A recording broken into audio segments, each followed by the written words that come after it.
Hola a todos, muy buenos días, muy buenas tardes. Nos encontramos aquí en Diseño de Planta y en Operaciones Unitarias 3 para nuestra clase de costos y evaluación de proyectos. El día de hoy nosotros contamos con el ingeniero Marcos Andrés Rodríguez, quien les comenté que nos iba a estar apoyando por su amplia experiencia en este tema. Espero que sea de su agrado.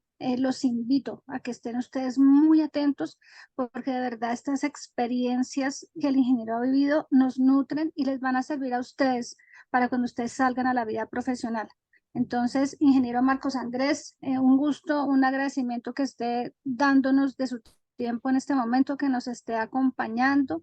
Y le dejo a usted aquí el espacio para que nos cuente, para que nos ilustre acerca de este tema tan importante y crucial en la ingeniería química.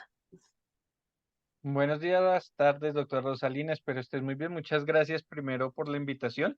Es un gusto estar en la academia y poder compartir con todos un poco del conocimiento que se vive día a día, de las cosas que vivimos en cada momento, pero ya en la vida práctica, no tanto en la teoría, en los libros, sino que día a día nosotros vamos aprendiendo y pues hoy vengo a traerles un poquito de ese conocimiento. Por eso digamos que para dar inicio, la charla se llama Proyectos de la Teoría a la Práctica. Normalmente no siempre tiene en su cabeza que lo que uno ve en los libros, que lo que uno termina viendo en diferentes aspectos, eh, por ejemplo, en Google, en Internet y demás, es muy fácil llevarlos a la vida práctica, pero cuando nosotros estamos ya enfrentados en la vida práctica, cuando estamos en medio de la selva, cuando estamos en medio de un proyecto, cuando estamos en medio de cualquier situación, pues ya varía un poco porque no es como tan sencillo. Depende también mucho de cómo ustedes afronten los problemas, de cómo ustedes puedan relacionar las cosas. Entonces depende mucho todo esto y pues esta charla es como una pequeña transición entre lo que es como la universidad y lo que es la vida profesional y por eso es como importante que ustedes puedan relacionar un poco estos conceptos. También después de que ustedes vean esta charla, si tienen dudas, preguntas o inquietudes, me las comunican por medio de la doctora Rosalina y ahí estaremos muy pendientes para ayudarles a resolver dudas o inquietudes. Entonces, muchas gracias por la invitación, chicos. Ojalá les guste mucho esta charla, ojalá que la puedan poner en práctica, que les funcione, que les sirva para lo que están haciendo tanto ahorita en la universidad como en su vida profesional. Entonces, bueno, vamos a dar inicio. Primero a presentarme un poquito. Mi nombre es Marcos Rodríguez, es de formación. Soy ingeniero químico de la Universidad Nacional, ingeniero ambiental y sanitario de la Universidad de La Salle. Tengo una maestría en gerencia ambiental y soy Project Management Professional del PMI de los Estados Unidos, que es una certificación que se da con unos ciertos requisitos para las personas que se dedican en su vida profesional a los proyectos. Entonces, esta certificación que también les llaman PMP es muy reconocida y la piden a nivel mundial cuando uno quiere o cuando llega a ciertos niveles para hacer o ejecutar proyectos. Entonces, me he especializado en proyectos desde que salí de la universidad y he ejecutado proyectos en diferentes lugares. Como experiencia, he sido director de proyectos y director comercial. He sido docente de la Universidad de La Salle, de la Policía, de otras universidades. Soy emprendedor y soy CEO, perdón, porque CEO es de marketing, CEO de una compañía que se llama Simpro, que es una compañía que se dedica a la gestión de residuos. Soy asesor y consultor en diferentes temas, más que todo en proyectos. Entonces ayudo a muchas empresas o a proyectos específicos que me llaman para guiarlos en su proceso para que puedan tener más probabilidad de llegar al éxito. ¿Qué más les cuento un poquito de mí? ¿En qué áreas? Pues principalmente, como les he mencionado, gerencia de proyectos, gestión financiera, tratamiento de agua y residuos, en educación y en liderazgo y gestión de equipos. A la izquierda ustedes ven algunas imágenes de proyectos que he realizado, proyectos para industrias de alimentos como por ejemplo Producto Ramo o para siderúrgicas como Acerías Paz del Río, que es el que está ahí con esos dos tanques, que son tanques bastante grandes, más o menos de 1000 metros cúbicos cada uno. También he dado charlas, he sido profesor, como lo ven ahí.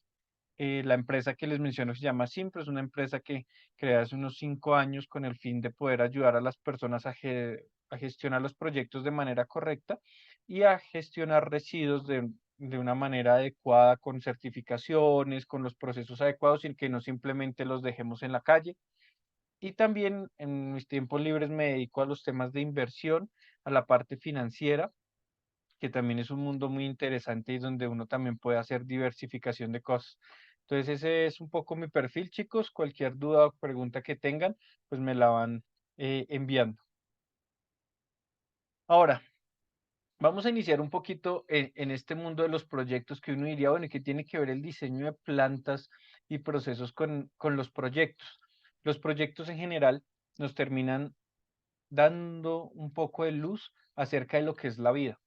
En general, nosotros no solo ejecutamos proyectos para una empresa, para infraestructura o por mi trabajo, sino día a día en la vida cotidiana nosotros también podemos desarrollar proyectos.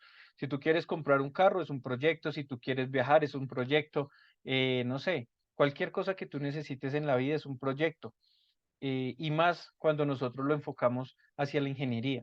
Si nosotros queremos hacer un diseño de una planta, eso como tal, solo la parte de diseño ya se convierte en un proyecto, pero si yo quiero construir la planta, entonces la parte de diseño termina siendo parte de un gran proyecto. Entonces los proyectos en general nos marcan y nos delinean un poco cómo es la vida profesional, pero también nos ayudan un poco a ser más organizados en la vida personal y nos ayuda un poco más a saber hacia dónde queremos ir. Porque como dirían muchas personas, si tú no sabes hacia dónde vas, si tú no tienes un objetivo claro, una meta clara, no sabes realmente hacia cuál es el camino que hay que recorrer. Entonces dirían, pues ya llegaste. Si tú no sabes qué quieres hacia futuro, pues técnicamente ya llegaste, porque al no tener los objetivos bien trazados, pues no lo vas a lograr. Para llevarlo un poquito como a la práctica, si ustedes, por ejemplo, quieren diseñar, no sé, eh, un separador de gases o quieren diseñar una columna de destilación y ustedes no saben las condiciones a las que quieren llegar al final, pues es muy difícil saber qué proceso van a aplicar, qué materiales van a usar, qué temperaturas van a tener, qué tipo de plato van a usar. Entonces por eso se dice que ya llegaron, porque pues si no sabes qué es, pues dices, ah, listo, es una torre y ya. Eso es lo importante de uno poder tener una buena planeación y poder tener un concepto muy claro de lo que es poder llegar a los proyectos. Y nos pasa mucho cuando nosotros empezamos nuestra vida laboral, cuando uno hace esa transición entre la vida de academia y la vida profesional, pues uno se da cuenta de este tipo de cosas. Normalmente cuando ustedes llegan a la compañía, en mi experiencia yo creo que el 70 u 80% de las compañías no tienen una buena inducción a las personas, no tienen un buen acompañamiento, al menos inicial, para que las personas sepan qué tienen que hacer. ¿Y esto qué quiere decir? ¿Qué pasa? Que no les va a pasar un poco como cuando uno está en la universidad y uno llega y dice, oigan, yo quiero, bueno, voy a meter cualquier asignatura, voy a meter química analítica y ya, y ustedes llegan a la clase, les dan un sílabus y les dicen, bueno, esta semana vamos a ver esto, vamos a ver esto, vamos a ver esto, y ya, y ustedes les ponen unas tareas, ustedes van, hacen sus tareas, sus trabajos, buscan, llegan, entregan, califican y listo. Cuando uno está en la vida profesional y más como ingenieros nos dan muchas responsabilidades. Esas responsabilidades entonces comienzan a ser, listo, mire, ustedes tienen que ejecutar un proyecto o tienen que hacer un diseño y ustedes piensan que les van a dar todos los puntos, les van a tener un encabezado en donde les van a decir X, Y, Z, y eso no pasa en la vida real. Ahorita en un par de diapositivas les voy a mostrar qué es lo que pasa en la vida real, con un ejemplo eh, que es muy común en proyectos. Pero específicamente en este slide quiero que vean que eso es lo que nos pasa. Dice, miren, ese es el jefe y le está diciendo a la persona, mire, este proyecto es importantísimo, pero no tiene presupuesto, ni metas, ni documentación, además es para mañana. Y ahí le dicen, por fin es tu oportunidad para impresionar realmente a todos. Cuando nosotros nos encontramos con una situación como esta, tanto en la vida laboral como en la personal, es muy difícil que nosotros podamos llegar a un buen término, podamos realmente tener un éxito en el proyecto, sino simplemente vamos a hacer tareas rutinarias sin saber hacia dónde estamos apuntando. Y al querer hacer esto, pues nos vamos a quedar un poco cortos y probablemente nuestro proyecto va a tener o va a ser un fracaso. Y no lo digo yo, lo dicen normalmente las estadísticas cuando nosotros vemos cómo son las tendencias en los proyectos, ¿sí? O podemos tener éxito o podemos tener fracaso. Esos puntos intermedios no existen en los proyectos. ¿Cómo normalmente uno termina definiendo que es un proyecto exitoso, un proyecto que no llegó a buen término o que es un poco fracasado o que llegó con fracaso? Entonces, normalmente es porque nosotros o los proyectos no llegan a cumplir alguna de las condiciones, ya sea alcance, ya sea tiempo, ya sea costo o las tres en conjunto. Entonces, si nosotros no cumplimos alguna de esas tres cosas o no llegamos a nuestro objetivo final o ese tipo de cosas o no se cumplen en la totalidad, pues decimos que un proyecto es un proyecto que fracasó. Normalmente las personas dirían, bueno, ¿y qué porcentaje de proyectos fracasan? Puede ser el 1%, el 10, el 20, pero por diferentes estudios que se han realizado, normalmente uno analiza que es alrededor del 74% de los proyectos. ¿Eso qué quiere decir? Que solo alrededor del 25% de los proyectos a nivel mundial con personas estudiadas, no estudiadas, proyectos de ingeniería, de medicina, de arquitectura, en cualquiera de las áreas, solo el 25 o 26% de los proyectos se cumplen en su totalidad. Entonces, esto es una cifra muy alarmante porque eso quiere decir que nosotros no podemos o no hemos logrado tener una metodología adecuada con el fin de poder lograr estos proyectos con éxito. Normalmente, ¿por qué pasa? Y les va a pasar a ustedes porque cuando, por ejemplo, la doctora Rosalina, cualquier profesor o educador les da unos lineamientos, es muy sencillo, les pone, entonces vamos a diseñar una planta de embotellamiento de alimentos, de bebidas, perdón, de bebidas azucaradas. Y entonces les dicen, sí, vamos a querer tantas botellas por segundo o por minuto en estas condiciones y demás, pero ustedes no se dan cuenta que eso no es lo que pasa normalmente. A veces las licitaciones llegan así, pero aún así llegan con muchos vacíos, que son las licitaciones públicas, pero aún así hay muchas cosas que no se definen, nadie le responde a uno. ¿Por qué? Porque la persona de compras no tiene el conocimiento técnico y demás. Entonces llegamos y nos pasa esta situación. ¿Qué es lo que el cliente pide? Eso es y cada una de las personas que ustedes ven en ese cuadro pueden ser cargos, empresas, áreas que, que pueden generar este tipo de confusiones. Entonces ustedes tienen que, como ingenieros, como directores de proyectos, como residentes, tener muy claro realmente cuál es ese objetivo final, ¿sí? Y para qué se va a usar. Entonces aquí ustedes ven varios cuadros en los cuales hay diferentes opciones de poner algo, ¿sí? Realmente el cliente no sabe qué quiere. Es como cuando uno va y le dicen ustedes tienen un terreno baldío y le dicen, oiga, quiero construir una casa, pero es que una casa puede ser de un piso, de dos pisos, de tres pisos, de 20 pisos, no sé, con piscina, sin piscina, con cuarto de servicio, sin cuarto de servicio, con uno, con cinco, con 20 baños. Y esas cosas no se las dicen normalmente a uno. Ahora imagínense, ustedes están diseñando una planta, ¿no? Y cosas que a uno le comienzan ya a hacer un poquito de match y de sentido es, cuando ustedes diseñan una planta, por ejemplo, ustedes están muy acostumbrados, o nosotros los ingenieros estamos muy acostumbrados a quedarnos en nuestra área y en no ver un poquito más allá. Entonces usted le dice, listo, necesito que diseñemos una planta vamos a hacer ejemplo, de embotellamiento de agua. Y ustedes bueno, bebidas azucaradas, entonces ustedes muy juiciosos cogen y ven el producto, dicen va a tener 17 gramos de azúcar, esta es la mezcla específica eh, o el líquido concentrado que nos llega para hacer la ilusión, vamos a tener tanto gas carbónico por cada mililitro, no sé, cualquier X y Y propiedades físicas, químicas que nos pueden dar, ¿cierto? Y comienzan ustedes y listo, y diseñan su equipo, entonces no se va a decir cualquier cosa, diseñan una torre, un tanque y ya, y quedan ahí. Ustedes dicen, bueno, el tanque va a tener, no sé, 2 metros de diámetro por 3 metros de alto y listo. Eso es lo que uno termina enseñándole cuando uno hace un proceso, pero ustedes no ven más allá. Entonces ustedes dicen, y solo para ponerles algunos ejemplos, cómo se conectan un equipo con otro, a veces no lo tenemos en cuenta. O por ejemplo, ustedes lo diseñan y no tienen en cuenta abajo una brida para que uno le coloque una válvula para hacer un lavado cuando cambiemos de bebida azucarada, por ejemplo. ¿Por qué? Porque uno está pensando es en cuánto tiene que al final del cuento cumpla o al final del diseño cumpla con el estándar, ¿cierto? Pero realmente nosotros no estamos em, viendo qué es lo que está sucediendo. Nosotros no estamos viendo si realmente puedo hacer un lavado, ¿cierto? O esos lavados a dónde van, o cuál es el drenaje.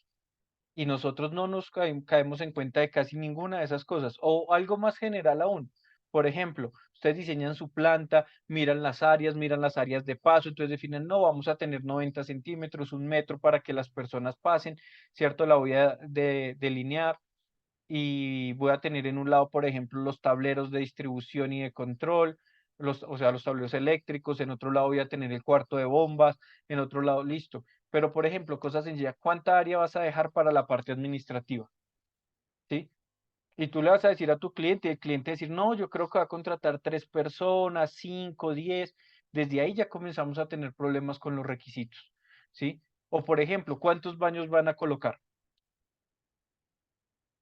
Son mixtos, son de hombre, son de mujer, los dejo en un primer piso, en el segundo, en todos los pisos, dónde van a ir ubicados, dónde están las extracciones de aire. Si yo estoy en tierra caliente, por ejemplo, ¿necesito aire acondicionado o no? ¿O solo para las oficinas? ¿Cómo es la recirculación de aire que nos piden? Porque hay normas que nos piden recirculación de aire después de que hay cierta cantidad de personas. Entonces uno comienza a darse cuenta que hacer un diseño de una planta, hacer un proceso completo, no solo es de una persona, no solo lo puede hacer un ingeniero, sino necesita una serie de especialistas que nos lleven realmente a hacer eso. Por ejemplo, ustedes cogen y dicen, yo necesito normalmente para casi cualquier proyecto, pues dependiendo de qué sea y cómo sea, pero pues en la vida ingenieril si tú vas a construir un edificio, si a construir una planta, normalmente necesitas, bajito, pues en nuestro caso, el ingeniero químico, un ingeniero ambiental y sanitario, un ingeniero eléctrico y de control, un ingeniero hidráulico o mecánico, un ingeniero civil. Hay veces si tú quieres que te quede un poco más bonito, necesitas un arquitecto, ¿sí? Necesitas diferentes roles para poder tener esto. Entonces, por ejemplo, necesitas un contador, necesitas una secretaria, necesitas un director del proyecto, necesitas un planner, necesitas un analista financiero, necesitas un comprador, si necesitas un almacenista, porque ¿quién va a custodiar las cosas? Tú coges y dices, ah, bueno, va a pedir 5.000 metros de tubería, 10.000 tornillos y demás, ¿y quién los recibe? ¿Quién los va a verificar que sean? Entonces miren que necesitamos una serie de cosas y de personas, de aspectos que a veces nosotros no tenemos en cuenta porque nos ceñimos mucho a un diseño de un proceso o un diseño muy específico de, de algo como por ejemplo una torre de enfriamiento, y ya, y creemos que eso es. Ahora bien, si ustedes de pronto en sus diseños o en sus procesos dicen, listo, voy a hacer una torre de enfriamiento, pero ahí vienen más cosas. Por ejemplo, yo diseño y es una torre de enfriamiento con platos de, no sé, con bandejas de 2 metros por 2 metros. ¿Cómo las voy a transportar? ¿Dónde las voy a fabricar? ¿Quién es mi proveedor? ¿En qué material las hago? ¿En fibra de vidrio? ¿En acero inoxidable? ¿En acero al carbono? Sí, hay diferentes cosas que uno tiene que tener en cuenta y que hay veces nosotros no conocemos. Ustedes diseñan la torre, pero ¿y en qué material la van a hacer? ¿Sí? O necesitan un material súper bueno para que, por ejemplo, soporte condiciones más específicas. Un ejemplo que nos pasó fue con, no sé, voy a ponerles ahí un ejemplo que nos pasó en unos filtros específicos para un tratamiento en una siderúrgica, como fue la fotico que les envié. Allá ellos estaban con aguas cianuradas, ¿sí? Y entonces la gente dice, ay, sí, ¿qué material? Eso no es cualquier material, ¿sí? Entonces tocó un material muy, muy, muy específico porque ni siquiera el acero inoxidable podía aguantarlo. ¿Y qué es lo que nos comienza a pasar ahí? Entonces la gente no tiene en su cabeza y en su concepto que los materiales hacen que varíe demasiado el costo, ¿sí? Es muy importante si ustedes lo hacen en acero al carbón o si lo hacen en acero inoxidable, la diferencia puede ser 3 veces, 2 veces, 4 veces si tiene unas especificaciones. Ahora, cuando son materiales específicos, puede ser mucho más. Entonces uno tiene que tener en cuenta este tipo de cosas. ¿Listo? Ahora, para resumir esta diapositiva es, ¿qué es lo que el cliente nos pide y cómo nos lo pide? ¿Quién es la persona que va y entiende? ¿Va a ir un comercial? Alguien, no sé, un comercial puede ser un administrador de empresas, un técnico comercial, y él va a entender cuál es el requisito. De pronto nosotros como ingenieros químicos necesitamos la temperatura o necesitamos una condición específica de proceso, pero al administrador, al comercial, ni siquiera se le ocurrió. Por eso es que muchos de nosotros terminamos también siendo ingenieros comerciales, porque necesitamos entender a mayor detalle para tener un diseño óptimo. Ahora, alguien que puede ser el creativo o el diseñador, pues lo que pensó, cuando hizo el diseño quedó un poco diferente. ¿Por qué? Porque ustedes pueden pensar que listo, yo coloco aquí cualquier condición, si tengo una altura de 20 metros, pero quizás por norma no se pueda, por regulación o porque simplemente solo el que llegaron a una bodega y la bodega solo tiene 12 metros de altura, por decir cualquier cosa. Entonces, bueno, ¿y qué voy a hacer? ¿Cómo voy a poder solucionar este tipo de cosas? Es donde ya ese diseño comienza a jugar un factor mucho más importante porque normalmente dicen que a uno le ponen en la academia las condiciones perfectas, ¿no?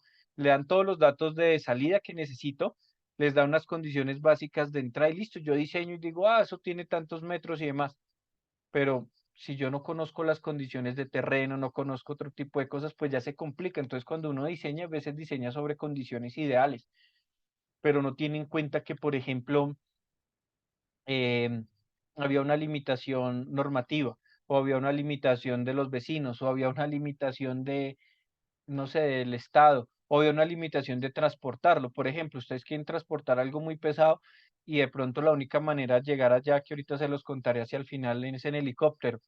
Y pues, no puedo que sea más de 1 tonelada. Entonces, sus diseños ya no van a servir. Entonces, ¿qué voy a hacer yo como ingeniero para poder solucionar ese tipo de cosas? Y ahí es donde se vuelve fundamental que ustedes, por ejemplo, hagan un muy buen diseño de planta, un muy buen diseño de proceso, pero que esto esté acompañado de toda una secuencia en el proyecto. ¿Listo? Entonces, miren, como se lo venden al cliente, eso sí es lo mejor porque los comerciales normalmente le venden al cliente un, una infinidad de cosas que a veces ni son cumplibles, ¿sí? Hay veces no se entregan las memorias de trabajo o como sale, esto es como un ejemplo como una imprenta, entonces no importa, salió así en la imprenta, así se le facturó al cliente, quiere decir que le facturamos mucho más o más caro de lo que pudo haber sido o más barato también, hay veces que terminan perdiendo cuando el cliente lo reclama y cuando nosotros vamos a lo más importante que es ese último cuadrito, es lo que realmente el cliente necesitaba. Por eso nosotros necesitamos inicialmente identificar muy bien esas necesidades. Decía una persona que admiro mucho, se llama Miguel Rosso, que es un muy buen comercial, decía, em, véndele al cliente lo que quiere, pero entrégale lo que necesita, ¿sí? ¿Qué quiere decir eso? El cliente puede querer, les voy a poner un ejemplo, el cliente quiere un Ferrari, ¿sí? Pero él lo que necesita realmente es un vehículo que pueda llevar 30 toneladas. Entonces él quiere un Ferrari, pero lo que realmente él necesita es una tractomula.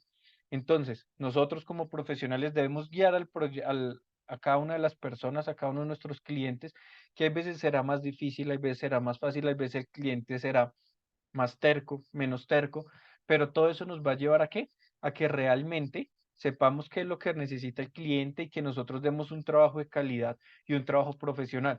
No porque el cliente quiere un Ferrari, yo voy y le pongo un Ferrari y me llama a los 8 días, oiga, pero es que no entiendo, yo necesitaba llevar un tanque, pero lo jalo y el carro no me da, ¿sí? O no sé, no se puede por simple lógica. Entonces ahí es donde nosotros debemos, por eso, entregarle realmente lo que el cliente necesita. Eso es como un tema muy, muy importante. Ahora, ¿ustedes en qué se metieron? ¿Sí? Y es que esto es lo más interesante y es todos esos temas que yo les he venido hablando van desde una necesidad hasta un cierre, ¿sí? Todo este cuadrado termina siendo un poco el proyecto y por eso hacer una buena gestión del proyecto termina siendo tan importante. Pero miren, vienen una solicitud de un cliente, una evaluación de un cliente, una evaluación de prefactibilidad y factibilidad. De pronto ustedes ya conocen los términos de ingeniería básica, conceptual y detallada. Entonces uno normalmente para un presupuesto termina haciendo una ingeniería conceptual. ¿Por qué? Porque no puedes desgastar 20 personas, 5 ingenieros o más haciendo una cotización 2 semanas para que el cliente te diga, no, no me gustó, ¿sí? O en un mes o 2 meses de trabajo perdido. Hay veces que las empresas lo hacen dependiendo del tipo de cliente, pero no termina siendo tan factible económicamente. Por eso uno que hace una ingeniería muy conceptual, que con eso puede hacer una estimación conceptual de costos y al cliente venderle algo. Hagan de caso y cuenta que eso es como cuando ustedes quieren construir una casa. Ustedes le dicen, bueno, es de 2 pisos, tiene 2 baños, 3 habitaciones, con acabados básicos vale X cantidad. Entonces no se vale 2 millones de pesos por metro cuadrado. Ya. Pero de pronto el cliente dice, oiga, ¿sabe qué? Es que yo no quiero un grifo de Grival, sino quiero un grifo italiano. Entonces, el grifo de Grival vale 200.000 pesos y el italiano vale 5 millones. Entonces, pues ya comienza a variar. Entonces, por eso toca ir analizando punto a punto a medida que va avanzando esa secuencia del proyecto. Entonces, nosotros ya después de que sale el proyecto, se hace una firma de contrato, ¿sí? Y en esa firma de contrato que está por aquí, ya después de haber hecho, miren, toda esta ingeniería precontractual, y miren que nosotros los ingenieros normalmente, rayar por acá, solo estamos en este pedacito, miren, en este inicial. Cuando uno habla de ingeniería, cuando uno mira la gran mayoría de materias o asignaturas que nosotros vemos en la universidad, estamos por aquí. No nos enseñan a hacer una buena cotización, no nos enseñan a hacer un acta de constitución, no nos enseñan casi nada de proyectos, no nos enseñan cómo a tratar bien a un cliente, ¿cierto? Cómo hacerle seguimiento, no nos enseñan nada de estas cosas. Ni siquiera a veces nos enseñan cómo hacer una buena visita al cliente, ¿sí? ¿Por qué? Por lo mismo que les digo, estamos acostumbrados a ir a escuchar a alguien hablar y a devolvernos y hacer un informe de eso, cuando esto tiene mucho más, mucho menos nos enseñan a hacer un buen presupuesto. Entonces miren que nosotros hacemos una muy buena ingeniería, y más los ingenieros de la Universidad de Salle que son muy buenos, hacen una muy buena ingeniería, pero nos quedamos muy cortos de ahí para allá. Y solo con una ingeniería puede ser el diseño perfecto, pero si tu cliente tenía 100 millones para ejecutarlo y tu diseño vale 1.000, se pierde el diseño porque no se va a poder ejecutar o queda a medias, que es lo que normalmente pasa. Después de que hacemos toda esta ingeniería precontractual o ingeniería a veces conceptual, a veces se llega a básica, vamos a una firma de contrato. Y de ahí para allá es donde nosotros ni siquiera a veces leemos un contrato. Entonces no entendemos de cláusulas, no entendemos de qué es una póliza, no sabemos qué es una póliza de responsabilidad civil extracontractual, no sabemos qué es un anticipo, no sabemos cómo nos van a pagar. Entonces, muy bonito y todo, pero cogen y te dicen, listo, hágame el proyecto, pero cuando termine yo le pago. Entonces, la pregunta es, ¿tú en tu cuenta bancaria o en la de tu empresa tienes 100, 200, 1.000 millones para hacerlo y esperar un año a que te paguen? ¿Da los costos financieros o no? Entonces miren que nos quedamos mucho en eso, y por eso es que es cuando nosotros hacemos un diseño tenemos que ver en qué punto entra, cómo son esas interrelaciones, que ahorita vamos a ver un poquito de ese tipo de cosas. Después de todo esto, ya ahora sí entramos a lo que es la ingeniería y la administración o gerencia del proyecto. Y miren que aquí hay cosas muy importantes que ya comienza a hacer match con las cosas que ustedes están o han venido aprendiendo en la asignatura o en su carrera o en otras asignaturas. Por ejemplo, hacer un P&ID, ¿cierto? Entonces yo hago un diagrama de instrumentación y tubería, y entonces yo miro cómo está, yo miro si es un lazo cerrado, un lazo abierto, o ese tipo de cosas. Entonces ahí ya comenzamos a tener interrelación con los eléctricos, ¿sí? ¿Por qué? Porque el eléctrico es el que me va, por ejemplo, a programar el tablero, que me va a decir, oiga, si llega el agua hasta cierto nivel, se active un flotador y me apague una bomba. Nosotros no sabemos hacer esa interconexión, nosotros le decimos al eléctrico, tenga cuidado con esto, necesito que cuando llegue aquí llegue a un nivel bajo se prenda la bomba para que el proceso inicie, o que sea un proceso por baches o por cochadas, o que sea un proceso continuo. Eso lo definimos nosotros, pero ¿y en dónde está el resto de cosas? O por ejemplo, nosotros vemos que las bases, por ejemplo, para qué son una válvula, ¿cierto? Pero entonces no sé qué tipo de válvula voy a usar. Yo lo defino, me ayuda a definirlo también el hidráulico y el mecánico, porque pues depende mucho de ese tipo de cosas o en qué material es. O por ejemplo, nos pasa mucho que no sabemos qué tipo de empaque necesito en la bomba para que no se dañe, ¿sí? Entonces viene un empaque de PM normalito y quedamos ahí, y entonces comienza a haber filtraciones o fugas. Ahí es donde comenzamos a sufrir. Entonces miren que aquí comenzamos con memorias de cálculo, listados de equipos, listados de válvulas, listados de líneas, que entonces uno ya sabe que en un PNID tiene una secuencia específica porque hay unas normas específicas que me terminan diciendo, oiga, si coloque, por ejemplo, que es de 12 pulgadas, que es acero inoxidable, que va a transportar, que es de entrada, que es de salida, y mil cosas. Nosotros necesitamos de dibujantes, normalmente uno sí aprende a manejar un poquito el AutoCAD o el Inventor, o no sé, el SketchUp o cualquiera de los programas de diseño, pero nosotros no somos especialistas en eso. ¿Qué necesitamos? Un dibujante, y ese es un cargo muy específico en muchas compañías. Son personas que hacen cosas a muy buen detalle, y demás. Entonces uno no se desgasta en muchas de esas cosas, a menos de que a veces uno está haciendo un emprendimiento, le toque hacer todo en conjunto, que pasa mucho, y pues ustedes normalmente lo que hacen es no tener a alguien de planta, sino contratar a alguien por un plan o por ese tipo de cosas. Filosofía, no sé si conozcas muy bien el término filosofía de operación y mantenimiento, pero la filosofía es aquella directriz que nosotros terminamos dejándole como procesistas a las personas de la compañía, a las empresas, a mi cliente final, en donde yo le digo, mire, para que usted tenga 1000 botellas por minuto de gaseosa, necesita operar con esto, necesita tener tanta cantidad de azúcar, de agua, de productos X, Y, Z y demás. Eso lo dejamos. Ahora, las de mantenimiento, nosotros normalmente no sabemos cómo se hace un buen mantenimiento, entonces para eso nos apoya un ingeniero de mantenimiento o que es normalmente pues un ingeniero eléctrico o mecánico o hidráulico y le va a decir, ah, bueno, mire, para que esta bomba le esté funcionando, usted necesita cambiarle el aceite por este aceite cada tantas horas de operación. Entonces, o necesitas, por ejemplo, cambiar estas válvulas cada cierto tiempo o estas correas, y eso también hay un mantenimiento. Entonces, si se dan cuenta, por eso es que nosotros ingenieros tenemos que abrir un poco más nuestra mente a trabajar con todas las personas, porque necesitamos de ello, necesitamos de todo un equipo de trabajo. ¿Listo? Pero todo eso ya va hacia la parte de operaciones. Aquí solo les dejamos el manual y ya en operaciones, que es otra área gigante, operaciones y mantenimiento, que es el día a día es donde nosotros vamos a tener eso. Y no solo esto, chicos, sino que nosotros normalmente vamos a tener también apoyo de otras áreas. No sé si hayan visto que hayan muchos ingenieros que se dediquen como SSMA o HCE, ¿cierto? Personas que se dedican a la seguridad y salud en el trabajo. Necesitamos planes. ¿Por qué? Porque hay unas actividades de alto riesgo que pueden ser muy peligrosas para hacer. Necesitamos cronogramas, presupuestos, compras. Por ejemplo, ustedes van a hacer una compra, que lo vemos más adelante de pronto, pero para que no se me vaya la idea y después se me olvide el ejemplo, es ustedes, por ejemplo, cogen y van a traer una bomba de Suiza, ¿sí? Y ustedes, eso no es como cuando uno va aquí a Home Center y compra y ya.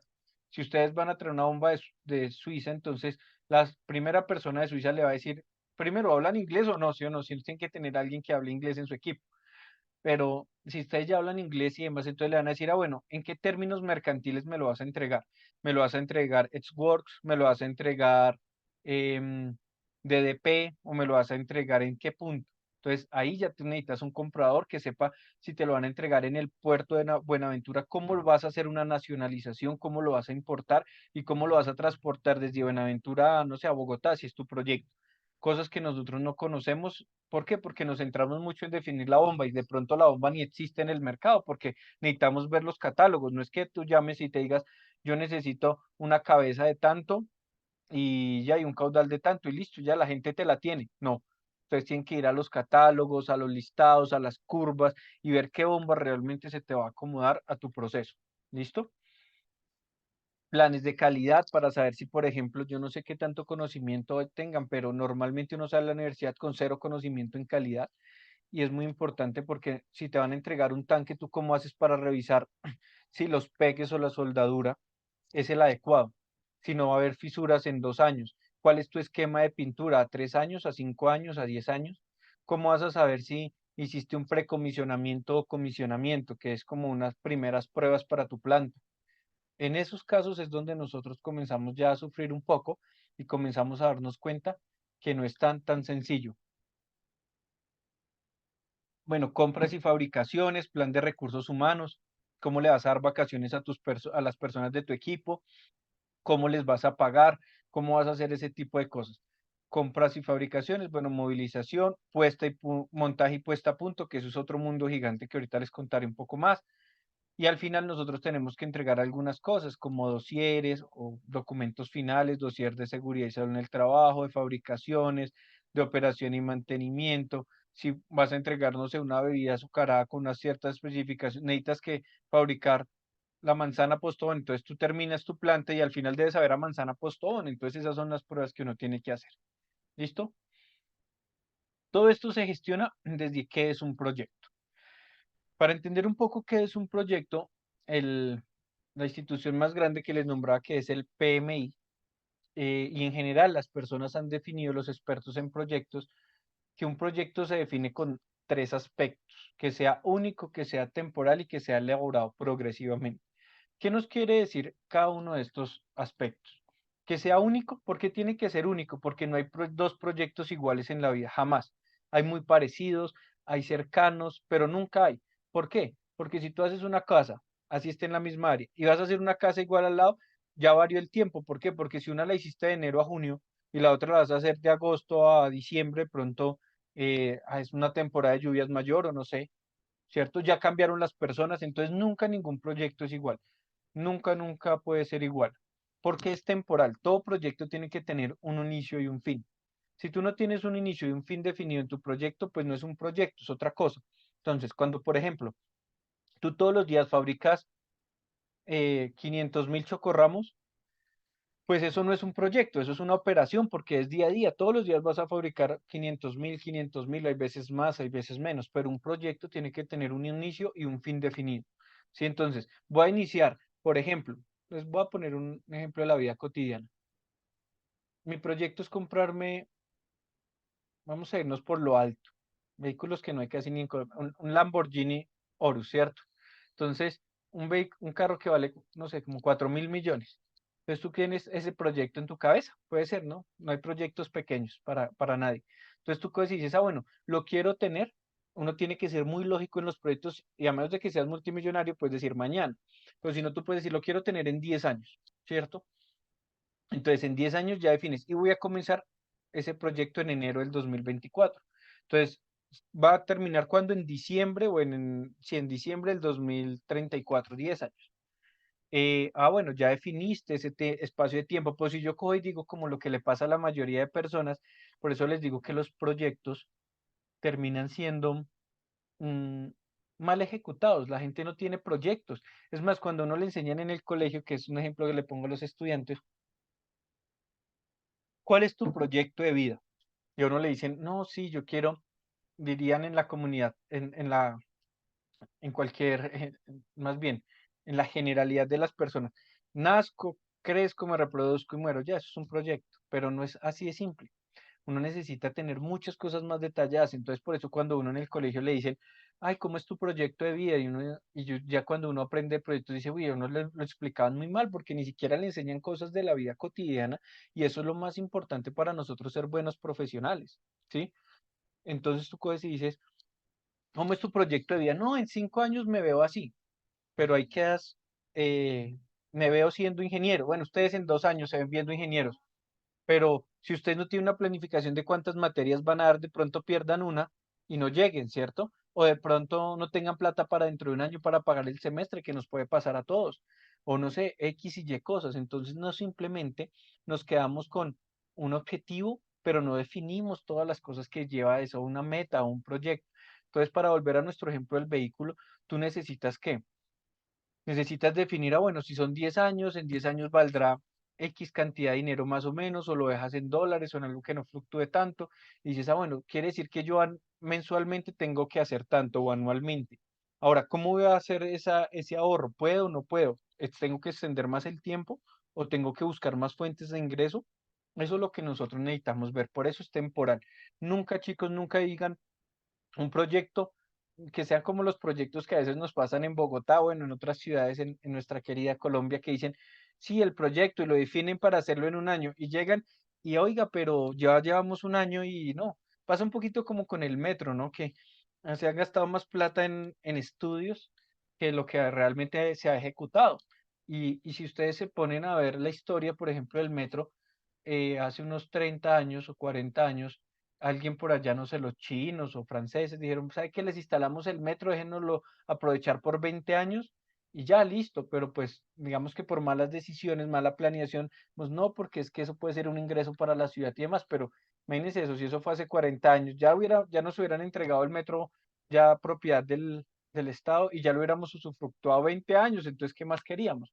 Pero hay veces nos quedamos en muchas decisiones de ese estilo, ya sea por la parte política, la parte social, la parte ambiental, la parte económica, son muchos factores que nosotros necesitamos tener en cuenta, chicos. Entonces, por eso siempre definan su proyecto con un inicio y un fin. Y ustedes cuando hagan la planeación ya detallada se van a dar cuenta si es posible o no. ¿Y por qué dicen que es elaborado progresivamente? ¿Por qué tiene que ser elaborado progresivamente? Por un poco lo que les contaba. Si ustedes, por ejemplo, no tienen una ingeniería detallada, pues no pueden comenzar a construir, ¿sí o no? Pero ustedes no pueden decir, yo voy a hacer ya una ingeniería detallada antes de que salga el proyecto porque es muchos recursos, mucho dinero, mucho tiempo y quizás ni siquiera sea viable, ¿sí? ¿Por qué? Voy a decir, quiero construir el mejor hotel, el mejor hard rock café de Bogotá. Bueno, porque ya no hay ninguno ahorita, ¿no? Pero digamos a futuro que haya uno. Entonces ustedes dicen, voy a construirlo y lo voy a construir en el centro histórico de Bogotá. Y para eso voy a derrumbar 10 casas y me pongo a hacer planos, me pongo a hacer mil cosas. Y cuando llegues y listo, voy a comprar estas 10 casas. La gente de pronto no te las venda o normas, por normas ya está limitado porque no puedes cambiar la infraestructura de patrimonio nacional, ¿sí ven? Entonces nosotros tenemos que ver toda esa complejidad y por eso uno lo va elaborando progresivamente. No gasto dinero si no es necesario. Por eso, como usted lo ven en la diapositiva anterior, nosotros necesitamos, por ejemplo, un diseño conceptual primero, después un diseño básico, un diseño detallado, después unas compras específicas. Por eso tiene que ser elaborado progresivamente, ¿listo? Aquí algunos conceptos, un proyecto crea productos, servicios y entregables, nunca confundan un producto con un proyecto es toda la generalidad, un producto simplemente es un entregable, ¿listo? Tiene actividades interrelacionadas, incremental significa que es por fases o etapas, listo, lo que hemos dicho. Principales restricciones de un proyecto tanto en la vida cotidiana como en la profesional. Nosotros nos limita algo que se llama la triple restricción, que es un concepto muy importante en proyectos. ¿Por qué se llama la triple restricción? Porque están interrelacionadas, están ligadas una con la otra. ¿Y cuáles son? Costo, tiempo, alcance. ¿Y por qué se llama la triple restricción? Porque si tú, por ejemplo, quieres un carro, X carro, pero por ejemplo le cambias, no sé, los rines, que no sean de tapita sino de lujo, pues ¿qué te va a pasar? Te va a aumentar el costo, ¿cierto? El tiempo de pronto no te lo entregan al mismo tiempo, pero el costo va a aumentar. O si tú, por ejemplo, em, quieres que sea más rápido la entrega, entonces tú lo vas a importar desde Dubái, ¿cierto? Bueno, es Estados Unidos. Entonces tú dices, no, yo no lo quiero que me lo traigan por barco, no sé. Entonces, ¿sabe qué? Tráigamelo en un avión específico y demás, pues ¿qué te va a aumentar? El costo, va a ser menos tiempo, el alcance es el mismo. Por eso, normalmente se dice que esta triple restricción, si tú a una de estas aristas, ¿cierto? Si yo cojo y este triangulito cojo y lo hago acá, qué pena ahí la línea, pero más hacia acá, ¿cierto? Pues miren lo que va a pasar, normalmente se va a desplazar el costo. Bueno, va a quedar más. Entonces miren que todo esto es cambio. Entonces siempre que haya al cambio en alcance, tiempo, costo, mínimo va a cambiar una de las otras dos directrices, ya saben. Si cambia el tiempo, mínimo tiene que cambiar también el costo y o el alcance y así con cada. ¿Qué ha venido pasando? Normalmente ya cuando uno quiere eh, hacer una gestión de proyectos integral, normalmente ya hablamos también de riesgos, ya hablamos de calidad, ya hablamos de personas. Por ejemplo, si tú quieres hacer un proyecto en Bogotá, es muy diferente que lo hagas en Putumayo, ¿sí? Por la seguridad, porque allá hay sindicatos, entonces te puede valer el doble el proyecto. ¿Por qué? Pues porque hay unos sindicatos específicos o condiciones de las regiones, ¿sí? Y demás. Entonces, por eso todo esto está relacionado a la gestión del proyecto. Para poder mitigar un poco la gestión de los proyectos y mitigar un poco que los proyectos tengan esas tasas tan malucas o tasas tan malas de acierto, lo que se ha buscado es que hayan metodologías un poco más claras. No quiere decir que eso sea un paso a paso, sino que es una metodología que te va a ayudar a mejorar las probabilidades de que tu proyecto tenga éxito. Tú puedes ser el mejor director de proyecto, tú puedes tener el presupuesto, tú puedes tener todo, pero puede pasar X o Y cosa que no tenías contemplada y que si tú no sigues una metodología adecuada, de pronto no te va a dar acierto o te va a dar cierto ese proyecto. Por eso el PMI creó como una metodología que ellos no lo llaman como un paso a paso, que usted tiene que hacer todo porque dependiendo del proyecto yo puedo hacer más o menos cosas, ¿no? Entonces eso es lo que nos pasa. Por ejemplo, es diferente que yo quiera montar una planta industrial, ¿cierto? En una zona franca a que la quiera montar dentro de Bogotá. Entonces, puede que yo tenga más requisitos o menos requisitos y por eso el PMI es como muy específico y les dice a las personas, oiga, no crea que nosotros damos una guía metodológica para que usted sea exitoso, no, eso es imposible. Es más, pasa hasta en la universidad. A ustedes todos los profesores se esfuerzan, todas las directivas, la misma universidad se esfuerza para que usted sea el mejor profesional. Usted hace 5 años, para algunos casos 6, 7, 8 años, y terminan graduándose y no por eso quieres decir que tú seas el mejor ingeniero civil de la historia, o que con esos conocimientos que tú salgas de la universidad vas a poder ir a hacer y a construir un puente como el que tengo atrás en la imagen, ¿cierto? Eso que necesita mucho más experiencia, por eso nos piden experiencia, nos piden otras cosas, porque uno se va dando cuenta que en la vida, que en la vida profesional la experiencia suma bastante valor, ¿sí? Entonces a mí me hace dar mucha risa cuando las personas o los estudiantes, con todo el cariño se los digo, salen, se gradúan, ya tienen un título de ingeniero y entonces dicen, no, ya soy igual que con los ingenieros, ya soy igual que mis profesores, ya soy igual que mi jefe. Y chicos, la verdad les falta mucho terreno, mucho. Cada uno de nosotros, yo como Marco Rodríguez todavía tengo mucho que aprenderle a muchas personas de muchos más años de experiencia, muchos mejores en muchas áreas. Nosotros no somos perfectos. Entonces, ustedes tienen que quitarse eso de la cabeza de que porque ustedes son ingenieros, pueden tratar o pueden ser como quieran con cualquier persona, porque van a tener personas que no son estudiadas, pero que les llevan a ustedes 20 o 30 años de experiencia y ustedes van a ser los jefes, pero ellos son los que de pronto tienen un poco más de conocimiento en algunas cosas y hay veces debemos escuchar. Eso mismo le pasó al PMI, que fue, ellos empezaron como hacia 1980, empezaron con algunas personas y se dieron cuenta que, oiga, ¿qué es lo que usted está haciendo bien por ese lado? ¿Qué está haciendo usted bien por este otro? Y al hacer bien esas cosas, pues las fueron recopilando, recopilando, recopilando. En este momento van 7 versiones del libro y ya hay más de 200.000, 500.000 personas que son asociadas de este tipo de instituciones, donde cada uno dando su aporte puede ser, ¿para qué? Para que de esa manera, denme un segundito que no me está cargando el computador y se me puede estar apagando, denme un segundo, qué pena con ustedes. Ya. Entonces, pasa mucho que pasa mucho, ya, se está cargando. Entonces, todas estas personas han recopilado todo este conocimiento y tú comienzas a darte cuenta por dónde es más fácil llevar un proyecto, por dónde es más fácil otro, vas teniendo equipos de trabajo y esto es lo que nos guía. Entonces, ya saben, es más una guía metodológica, más que un paso a paso que porque tú lo hagas te sale perfecto, ¿listo? Y para ir resumiendo esto, porque esto pues puede ser toda una especialización, la gerencia de proyectos, solo les voy a contar algunos aspectos muy importantes para que ustedes sepan cuando ustedes hagan esos diseños de planta, cosas a tener en cuenta y que no simplemente es la ingeniería. Entonces, aquí el PMI nos dice, mira, hay 5 grupos grandes de proceso. Usted tiene que iniciar un proyecto, tiene que después de que lo inicie, lo tiene que planear.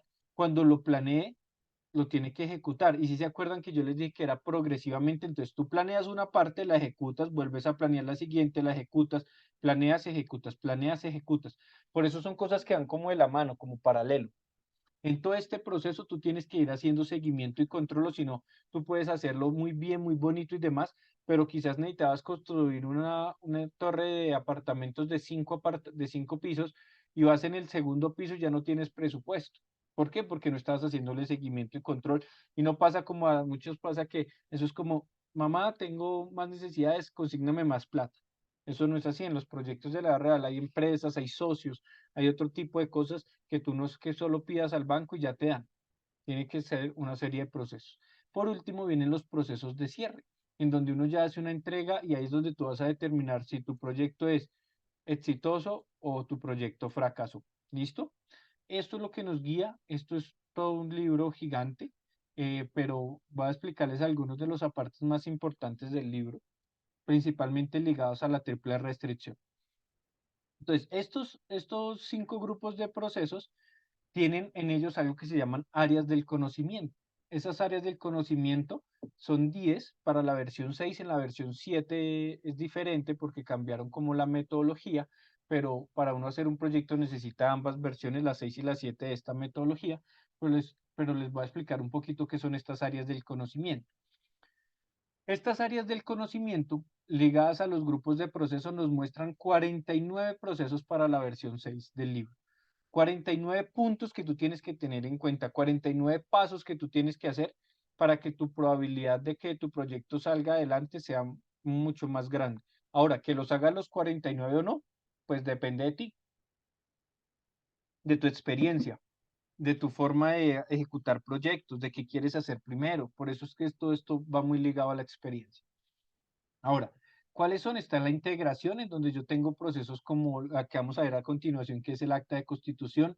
Tú tienes que definir muy bien un alcance, tienes que definir un tiempo, tienes que definir costos, la calidad de tu proyecto, qué te van a exigir, si es para una petrolera es muy diferente, si es para una industria de alimentos o si es para una empresa siderúrgica. Cada uno tiene unas condiciones específicos y estándares específicos. Imagínense que eso es tan grande que hay libros enteros de instituciones como la IEEE, como la ANSI, como la ISO, donde te hablan de cada industria, entonces por eso depende mucho en qué área estás, cómo están los recursos, no solo recursos humanos, sino recursos físicos. Tú necesitas una tractomula, necesitas una PIH, necesitas una grúa, necesitas un manlift, necesitas, no sé, una retro, muchos equipos o no, ¿cierto? Necesitas computadores o no para la gente. ¿Necesitas licencias o qué tipo de licencias tú estás necesitando? ¿Cómo va a ser ese canal, esos canales de comunicación entre las personas? Tú, por ejemplo, vas a poder, la comunicación oficial con tu cliente y contigo va a ser por WhatsApp o va a ser solo por correo o tiene que estar, no sé, notariada, autenticada o tiene que ser un correo formal donde sea firmado. Eso es lo que uno tiene que definir. ¿Por qué? Porque después si hay un problema legal y te dicen, ah, no, es que el WhatsApp no era un canal de comunicación oficial y listo, y si está definido, pues legalmente no puedes hacer nada. ¿Qué tipo de riesgos tú estás teniendo? ¿Cierto? Si son riesgos físicos, si son riesgos materiales, riesgos de seguridad. Por ejemplo, no sé si se han dado cuenta, entonces tú coges y dejas las máquinas ahí en la avenida 68 y que quién la va a cuidar en la noche, cómo va a trabajar esa persona, la persona va a tener arma, va a tener un perrito, va a tener un radio, va a tener qué, cómo van a ser tus adquisiciones, lo que les conté, dónde te van a entregar los materiales, porque tú puedes cotizar y, ay, sí, te lo entrego en Alemania, pero en Alemania eso está muy lejos. ¿Cómo lo traigo? ¿En qué momento? ¿Cuánto se demora? Entonces, si tú, por ejemplo, vas a hacer una compra y se te demora 12 semanas, 16 semanas, ¿cómo eso te influye en en tu tiempo del proyecto? ¿Cuáles son mis interesados más importantes? Entonces, son los socios, la comunidad.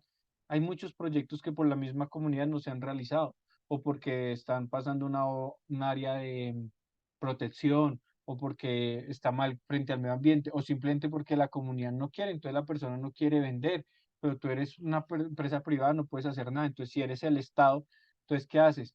Le compras al valor y ya, es como entre comillas, no es una expropiación, sino una compra de predios obligatoria para un proyecto que es más grande que tú o que es más grande que tu comunidad.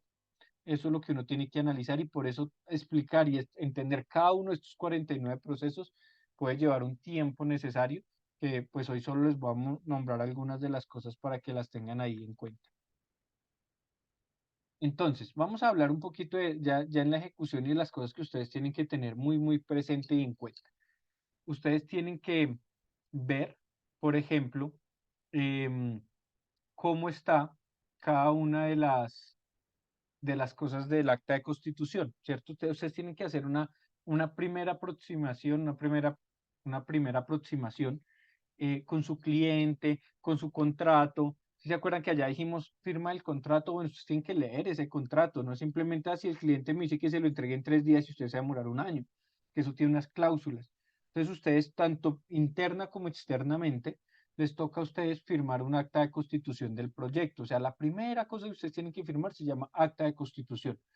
Es donde ustedes van a especificar de manera general, por eso se llama alto nivel. Alto nivel es que tú se lo vas a presentar a tu jefe, a alguien que no le interesa los detalles, a alguien que no le interesa si son 200 o 220 tornillos, sino le interesa es que el proyecto esté bien, ¿sí? Entonces hagan de caso y cuenta que alto nivel es como, no sé, como cuando ustedes se van de paseo, ¿sí? Entonces ustedes se van de paseo y ustedes le piden plata a sus papás.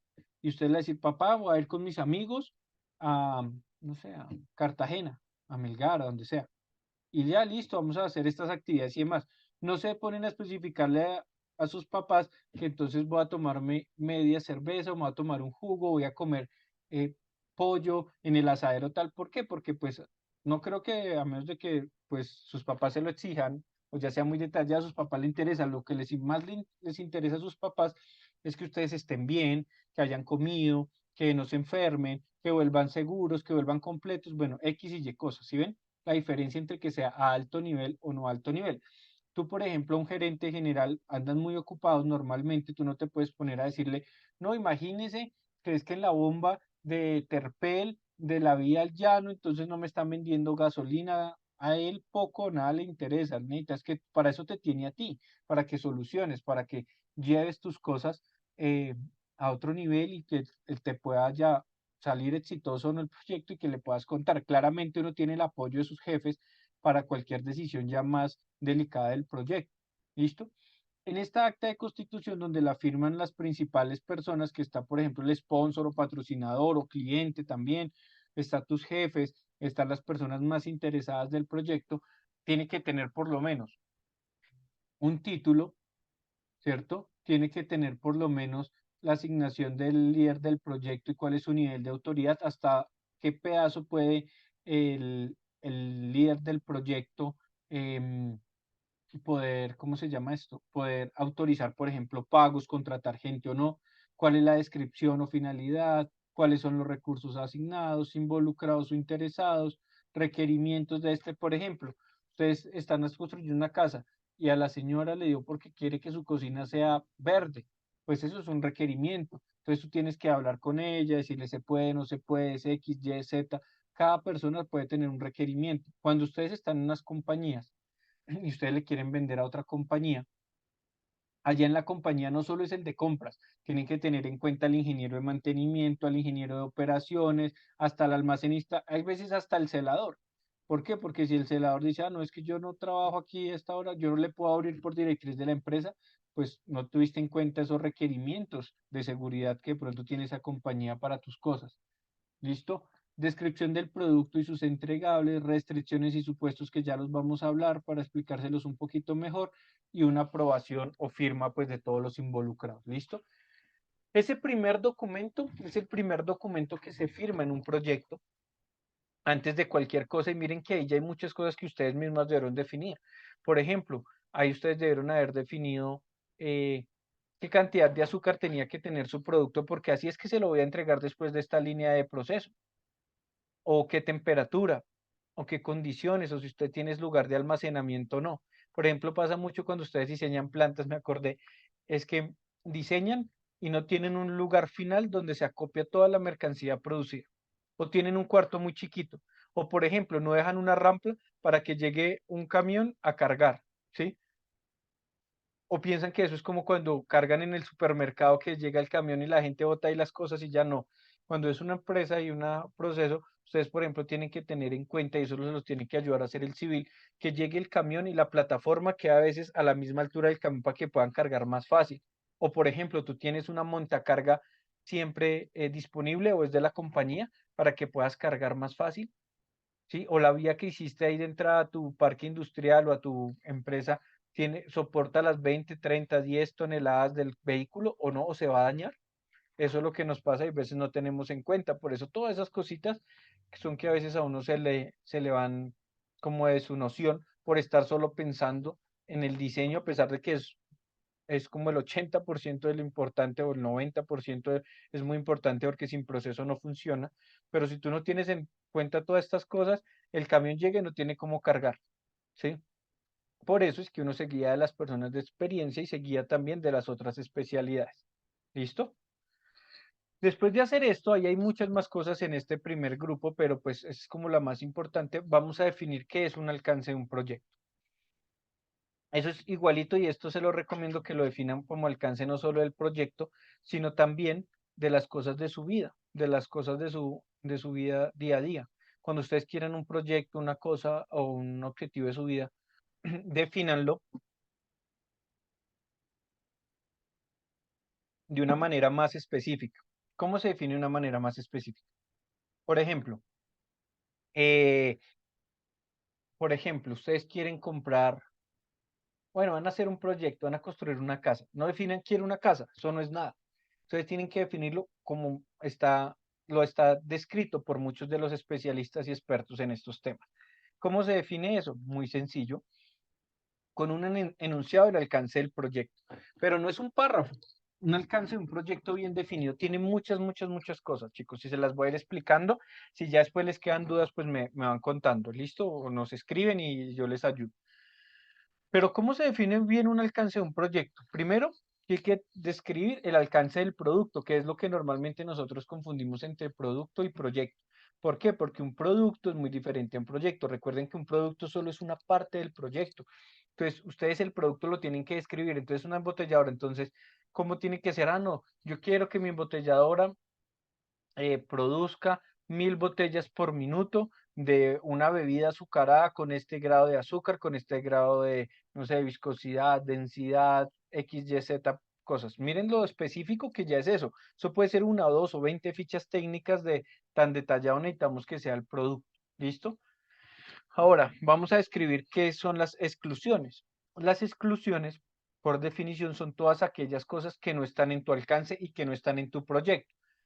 Te voy a poner un ejemplo. A ti te contrataron como una constructora para hacer un edificio de 5 pisos. Pero, por ejemplo, en tu alcance no está la compra del terreno. Eso es una exclusión, es algo que no hace parte de tu proyecto. Tú asumes o tú ya dices, ah, bueno, a mí me entregaron aquí este terreno y listo, ya. Entonces yo no lo tengo que comprar. Entonces eso es una exclusión. O, por ejemplo, el permiso de vertimientos de agua residual, eso no lo tengo yo, sino mi cliente.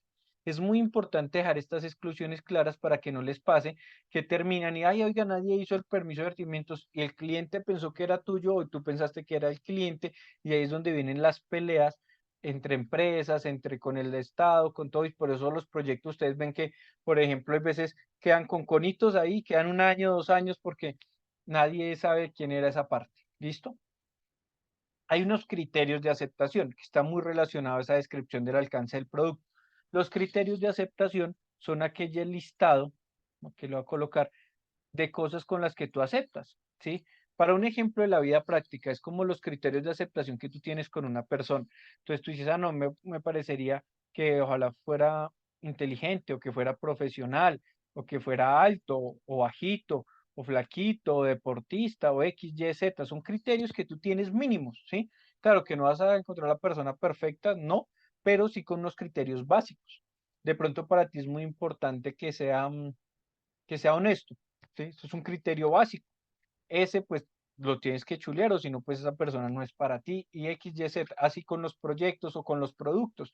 Tú, por ejemplo, vas a ir a un restaurante y te dicen, ah, bueno, es que aquí no solo vendemos limonada y a ti no te gusta. Entonces, para ti un criterio básico para un restaurante es que tenga X, Y, Z bebidas, ¿sí?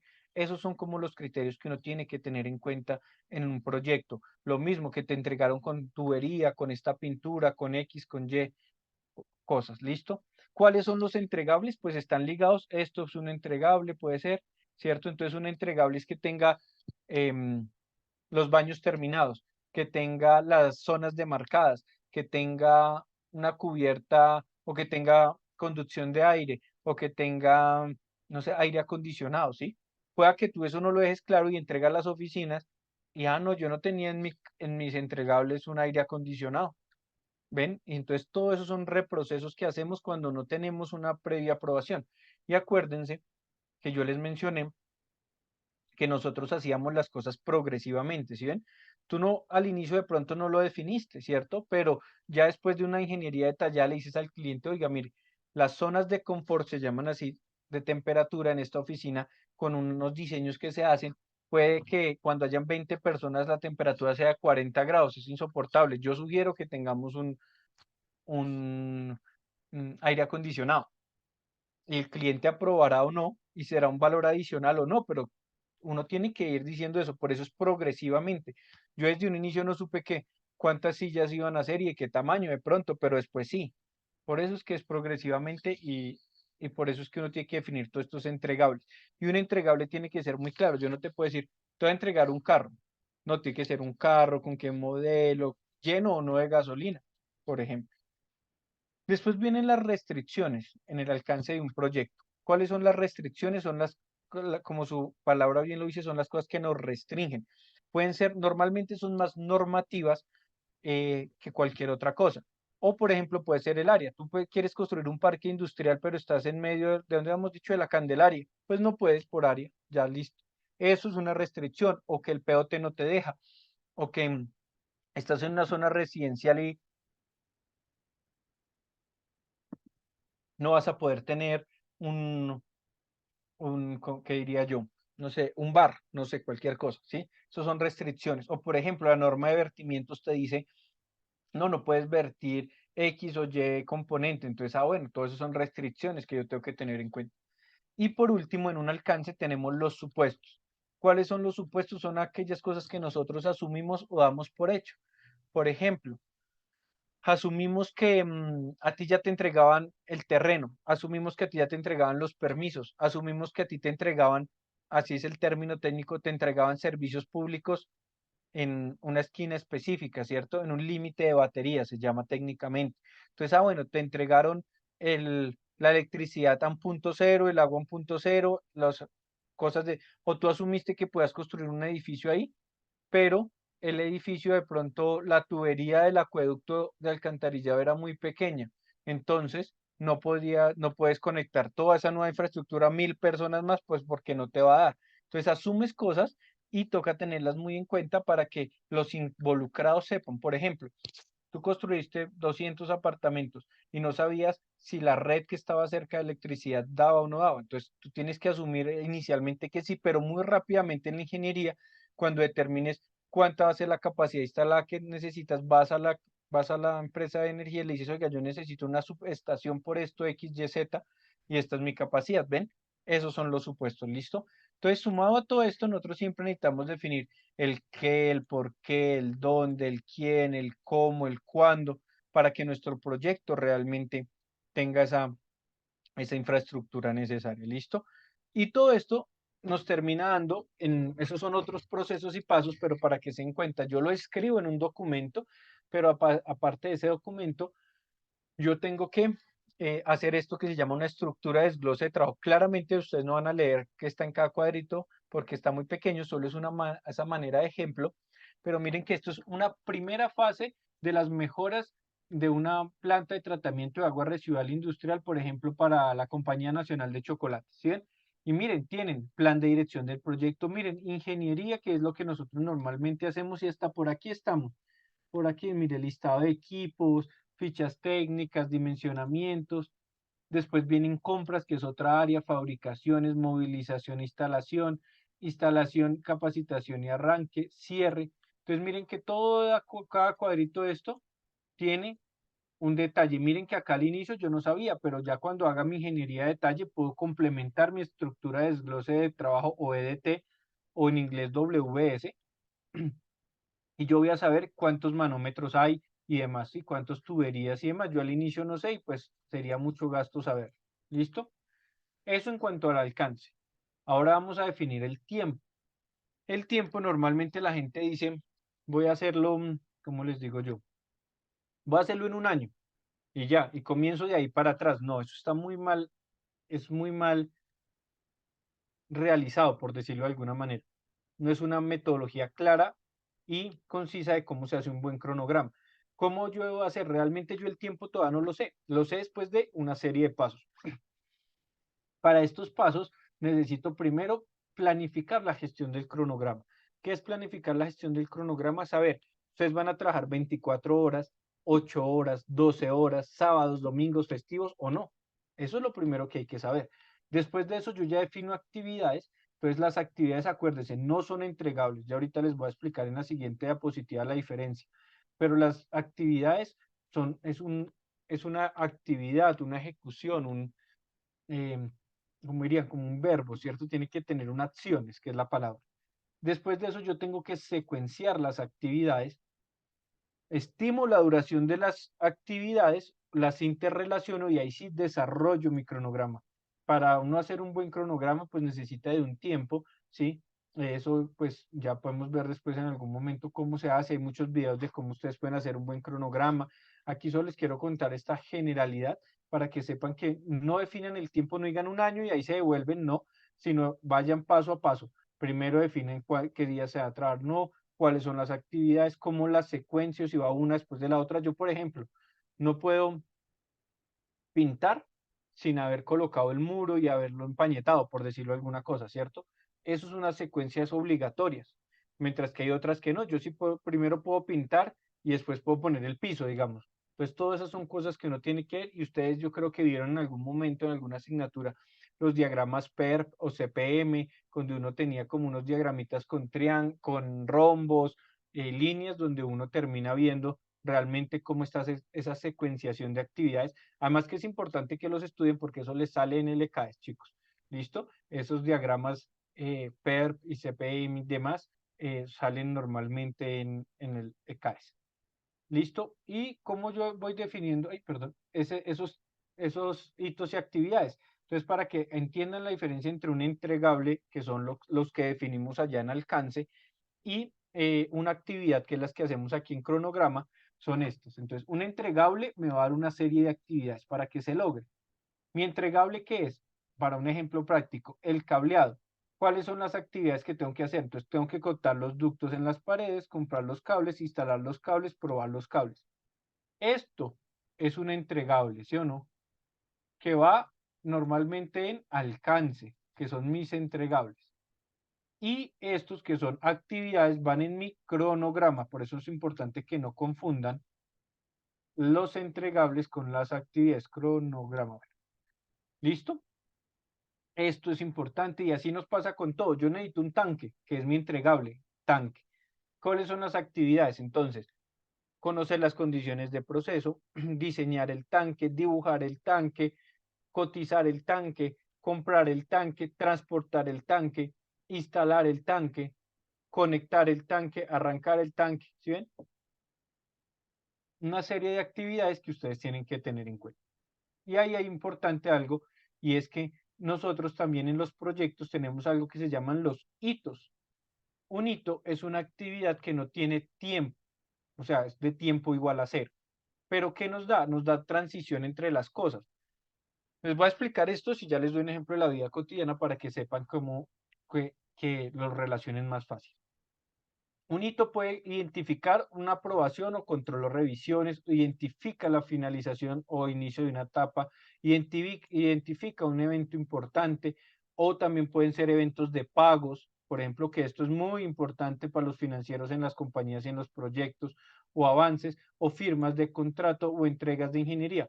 Porque uno diría, oiga, pero la entrega de ingeniería, ¿por qué tiene tiempo cero? ¿Por qué? Porque el tiempo real de las actividades es todo el tiempo que tú te demoraste haciendo el, demoraste haciendo esa actividad. Realmente la entrega es ir y radicar un documento, que puede ser de tiempo muy corto, 1 minuto, 10 o 20, ¿sí? Pero para los cronogramas lo dejamos como tiempo cero.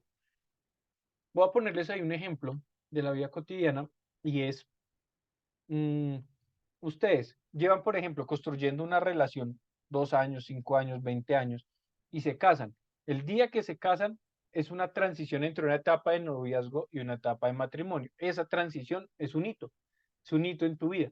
El día que tú tienes un hijo es un hito. ¿Por qué? Porque fue el embarazo 9 meses y después vas a tener X cantidad de años a un hijo, pero ese día es un hito, es algo que marca la diferencia, marca una fase, marca un cambio en alguna fase del proyecto, de tu vida o de lo que sea. ¿Listo, chicos?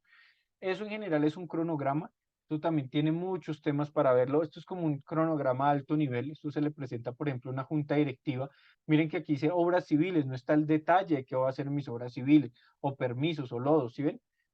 Entonces, estos son, y miren, los hitos aquí se vuelven, en Project y demás, se definen como rombos. ¿Listo? Y estos son los espacios que son las actividades o fases.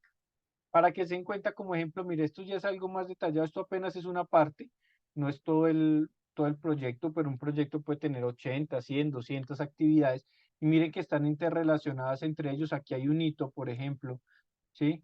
Aquí hay otro hito, pero todas las actividades, miren, estas están interrelacionadas, deberían estar interrelacionadas con esta para las entregas, ¿listo? Eso es muy importante, pero para que se den cuenta que aquí dice actividad, duración, inicio, fin, predecesoras o sucesoras, porque siempre tienen que todas las actividades están conectadas. De las últimas cosas grandes que les voy a hablar el día de hoy, chicos, es los costos. Los costos son toda una ciencia. Hacer un presupuesto no es tan... Para mí, hacer un presupuesto tiene mucho experiencia, mucho de saber cómo se va haciendo y eso ustedes lo van a construir en su vida profesional. Hay ingenierías de presupuestos en otros países, ¿sí? Donde se dedican mucho tiempo a estudiar cómo se hace un buen presupuesto. Hay libros de 1000 páginas, de 500 páginas, enseñándoles, no dándoles los precios, no, enseñándoles cómo hacer un presupuesto. Entonces, esto tiene muchas cosas y por eso es que uno necesita haber definido muchos aspectos del proyecto. Por eso es que uno realmente hace una aproximación y ahorita les voy a dar unos porcentajes de aproximación de las cosas. Entonces, miren, ¿qué yo necesito para hacer qué necesito yo para hacer un buen presupuesto? Pues tener mi línea base de alcance, que ya sabemos cómo es, tener mi línea base de cronograma, tener las personas o saber cuánto van a valer las personas y demás, un registro de riesgos que es muy importante. Y yo voy a tener una serie de técnicas y herramientas que ya les voy a mostrar para con eso tener un costo estimado, unas bases de estimación y con eso pues actualizar los documentos de mi proyecto, ¿vale? Entonces, aquí hay algunas técnicas de estimación de costos. La primera se llama análoga o descendente, ¿sí? ¿Por qué? Porque voy de arriba hacia abajo. ¿Sí se acuerdan que yo les dije que los proyectos nunca eran igual, pero yo sí puedo tener en cuenta cosas? Por ejemplo, si ustedes ya fueron a Cartagena, ¿sí? Y entonces ustedes dicen, fueron hace 2 años, entonces ustedes ya tienen una estimación de lo que podría valer. Puede que ya haya en 2 años cambiado un poco este precio, pero más o menos. Entonces eso es, uno toma proyectos anteriores, por ejemplo, yo hice este proyecto con esos 2 tanques, con estos 6 filtros, con esos dos otros tanques cuadrados, y yo, más o menos me valió X cantidad de plata. Entonces, si yo hago un proyecto ahora, de pronto me vale X multiplicado por 1.2, digamos, ¿sí? Ya, es eso. Eso ya me va a dar una estimación del proyecto. Que esté cerca o lejos depende de las condiciones del mercado, ubicación y demás. Pero pues sí nos da al menos una base aproximada, un orden de magnitud. Eso es una primera estimación. Entonces, si ustedes ya viajaron, pues ya saben más o menos cuánto les va a valer un nuevo viaje. Si ya tienen un carro, saben cuánto les va a valer el parqueadero, la gasolina, X, Y, Z.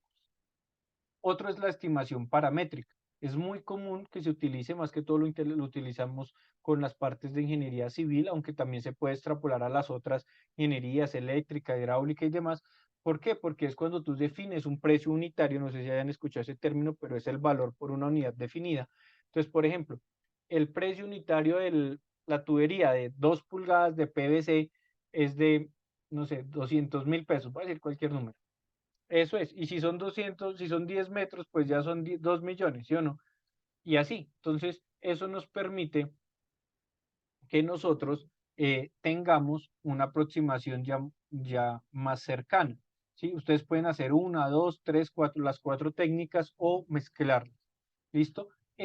La primera, qué pena que se me olvidó, es muy buena porque es muy rápida, pero ¿qué pasa? Tiene una incertidumbre muy grande, muy grande. Puede que tú estés desviado hasta el 100%, por eso toca tener cuidado y aplicarla con las demás. En esta paramétrica es muy buena, pero tú necesitas tener mucho detalle. Por ejemplo, quieres hacer una habitación, pero necesitas tener ya el detalle de cuál es el área, cuánto va a ser el grosor del muro y demás para poder calcular específicamente los materiales. Tenemos otras dos. Esta que es ascendente es toda la contraria a la otra que era descendente. Este es como sí, es la parte contraria porque es ascendente y va de realizar por ejemplo, del detalle más mínimo de realizar un plano, comprar una bomba, vas dándole valor a cada actividad y al sumar las actividades, pues vas a ir teniendo un presupuesto. Entonces, esta es muy buena. En parte de aproximación es la mejor porque te puede dar un detalle muy grande, pero que necesitas haber realizado una ingeniería detallada y muy detallada para poder desglosar cada actividad. El problema es que tú no tienes tiempo para hacerla, y pues al demorarse tanto tiempo haciéndola, pues es muy peligroso porque puedes perder el cliente, el contrato. Esto solo se hace ya cuando tengas un nivel más avanzado de negociación o cuando ya te haya salido el contrato para ahí después hacer un ajuste. Por último, se llama una estimación de 3 puntos y es aquella cuando tú no tienes certeza de qué es, entonces te vas a expertos y le dices, oiga, papá, ¿usted cuánto le vale el carro tenerlo mensualmente a X valor? Primo, ¿cuánto le vale? Y valor. Pepito, ¿cuánto te vale esto? No, a valor. Entonces tú tienes un valor pesimista, un valor optimista y un valor que sea el más probable o el más cercano o el que esté en la media más. Entonces, esto lo que hace esta estimación de 3 puntos es como un ponderado. ¿Para qué? Para que tú tengas un valor más probable. Listo, ahorita les voy a explicar cómo uno va haciendo un presupuesto. Ahora, hay unos órdenes de magnitud. Estos órdenes de magnitud van dependiendo de la fase del proyecto en la que nos encontremos. Y miren lo más increíble. Cuando estoy en una etapa de inicio, por eso es que es progresivamente, cuando estoy en la etapa de inicio apenas tengo un estimado de orden de magnitud. Y miren esto, puedo tener menos el 25 del presupuesto o más el 75, lo que les decía, casi un 100% de diferencia en esta fase preliminar. Pero si yo ya hice mi planeación, ya hice mi ingeniería de detalle, ya tengo todo bien estructurado y todo, miren que aún así hay unas diferencias. Menos 10 del presupuesto o un incremento hasta el 25. ¿Por qué? Porque tú pudiste haber planeado X cosa, pero no sé. Alguien pudo haber planeado mm, que iba a traer una bomba de Ucrania, de Rusia, pero ya pasó esta parte de la guerra, ya no despachan. Entonces, pues te toca buscar opciones y pueden ser más caras, más baratas, no lo sabemos. Por último, tenemos la aceptación final del usuario. ¿Eso qué quiere decir? Casi que cuando yo ya estoy entregando, me dijeron, está muy bien su proyecto, está chévere, yo todavía puedo tener diferencias. ¿Por qué? Yo, por ejemplo, instalo un tejado, ¿sí? Allá en mi bodega, chévere, lo instalo, pero cogió y de pronto, como no estaba lloviendo el primer, unos 10 días, pero sí llovió ya el siguiente mes y de pronto un amarre quedó suelto, pues por ahí gotea. Ahí yo tengo imprevistos, ¿listo? Y ahí es donde es importante tener la siguiente diapositiva, que se llama las análisis de reserva. Yo necesito tener reservas tanto de contingencia, que a veces los llaman imprevistos, como reservas de gestión. ¿Qué son esas reservas de contingencia? Son provisiones que yo hago o que hace todo el equipo para tener los riesgos identificados. Por ejemplo, yo ya sé que me toca que va a llover, ¿cierto? Mientras voy a fundir una losa de concreto. Yo ya sé que pueda que me demore más, pueda que me demore menos, no lo sé, pero cuando yo cojo y hago un análisis del clima, yo cojo y digo, uy, va a llover todo este mes, ¿qué necesito? Acelerar las cosas. Entonces es un riesgo que yo tengo conocido, que por eso tengo que colocarle unos presupuestos adicionales para que eso pase. O por ejemplo, yo ya sé que el riesgo de trabajar en una siderúrgica es grande y que las personas renuncian muy fácilmente. Entonces, ¿qué tengo? Que tener un imprevisto conocido que puede ser que me toque contrate y despida gente o contrate y recontrate gente. ¿Listo? O por ejemplo, yo ya sé que tengo que ir a instalar ahí para que tengan un ejemplo. Esto es una instalación que hicimos en la Sierra Nevada de Santa Marta. Aquí estas son comunidades indígenas. Teníamos que colocarles unas plantas de agua potable pequeñitas, ya que no eran eléctricas ni nada, sino como para ayudarles a mejorar un poquito la calidad del agua. ¿Y qué tuvimos que tener en cuenta? Miren, salió que las camionetas solo pudieron llevarnos hasta un punto, pero de ahí para allá tocaba a pie y miren, personas cargando y pues eso es costos. Imagínense ustedes llevando 10 tubos, 20 tubos cuando cada persona solo puede cargar de a uno, ¿sí? Entonces, pues eso es tiempo que toca tener, que de pronto no se contempló en inicio porque el comercial no lo tuvo en cuenta, pero que en la ejecución ya nos tocó y pues todo eso son imprevistos.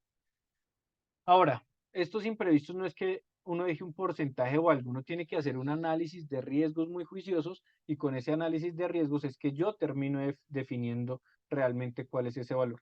Ahora, yo sí que coloco por porcentaje, al azar, dirían por regla de dedo o lo que sea, son las reservas para gestión, porque son cosas que yo no sé si vayan a ocurrir o no, o sea, ni siquiera sé si van a ocurrir o no, qué pueda ocurrir, ¿sí?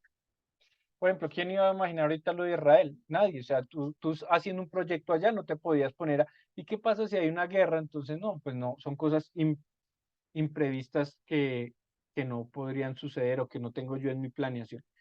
Por ejemplo, esta foto que ustedes ven aquí, estábamos, eso es un campo petrolero, esta era una carpa en las que se tenía todas las cosas, como no sé, las mesas o el material y demás, pero de pronto no se ancló bien en ese momento. ¿Y qué pasó? Pues venteó muy fuerte y fue y cayó sobre quedó colgando sobre un poste de energía que tenía luces y demás, y pues que eso sí es algo que ya no pudimos contemplar, que yo dijera, no, ¿qué pasa si esto no? Porque nadie iba a saber que esto iba a ocurrir. Ahí es donde yo tengo que tener estas reservas para la gestión. ¿Listo?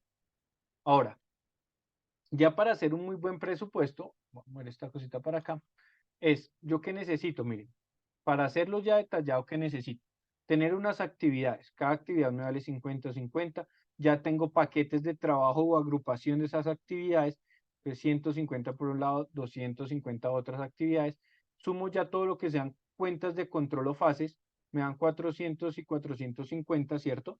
Eso lo sumo y me va a dar un presupuesto básico del proyecto, que son 850. Hago las reservas para contingencia.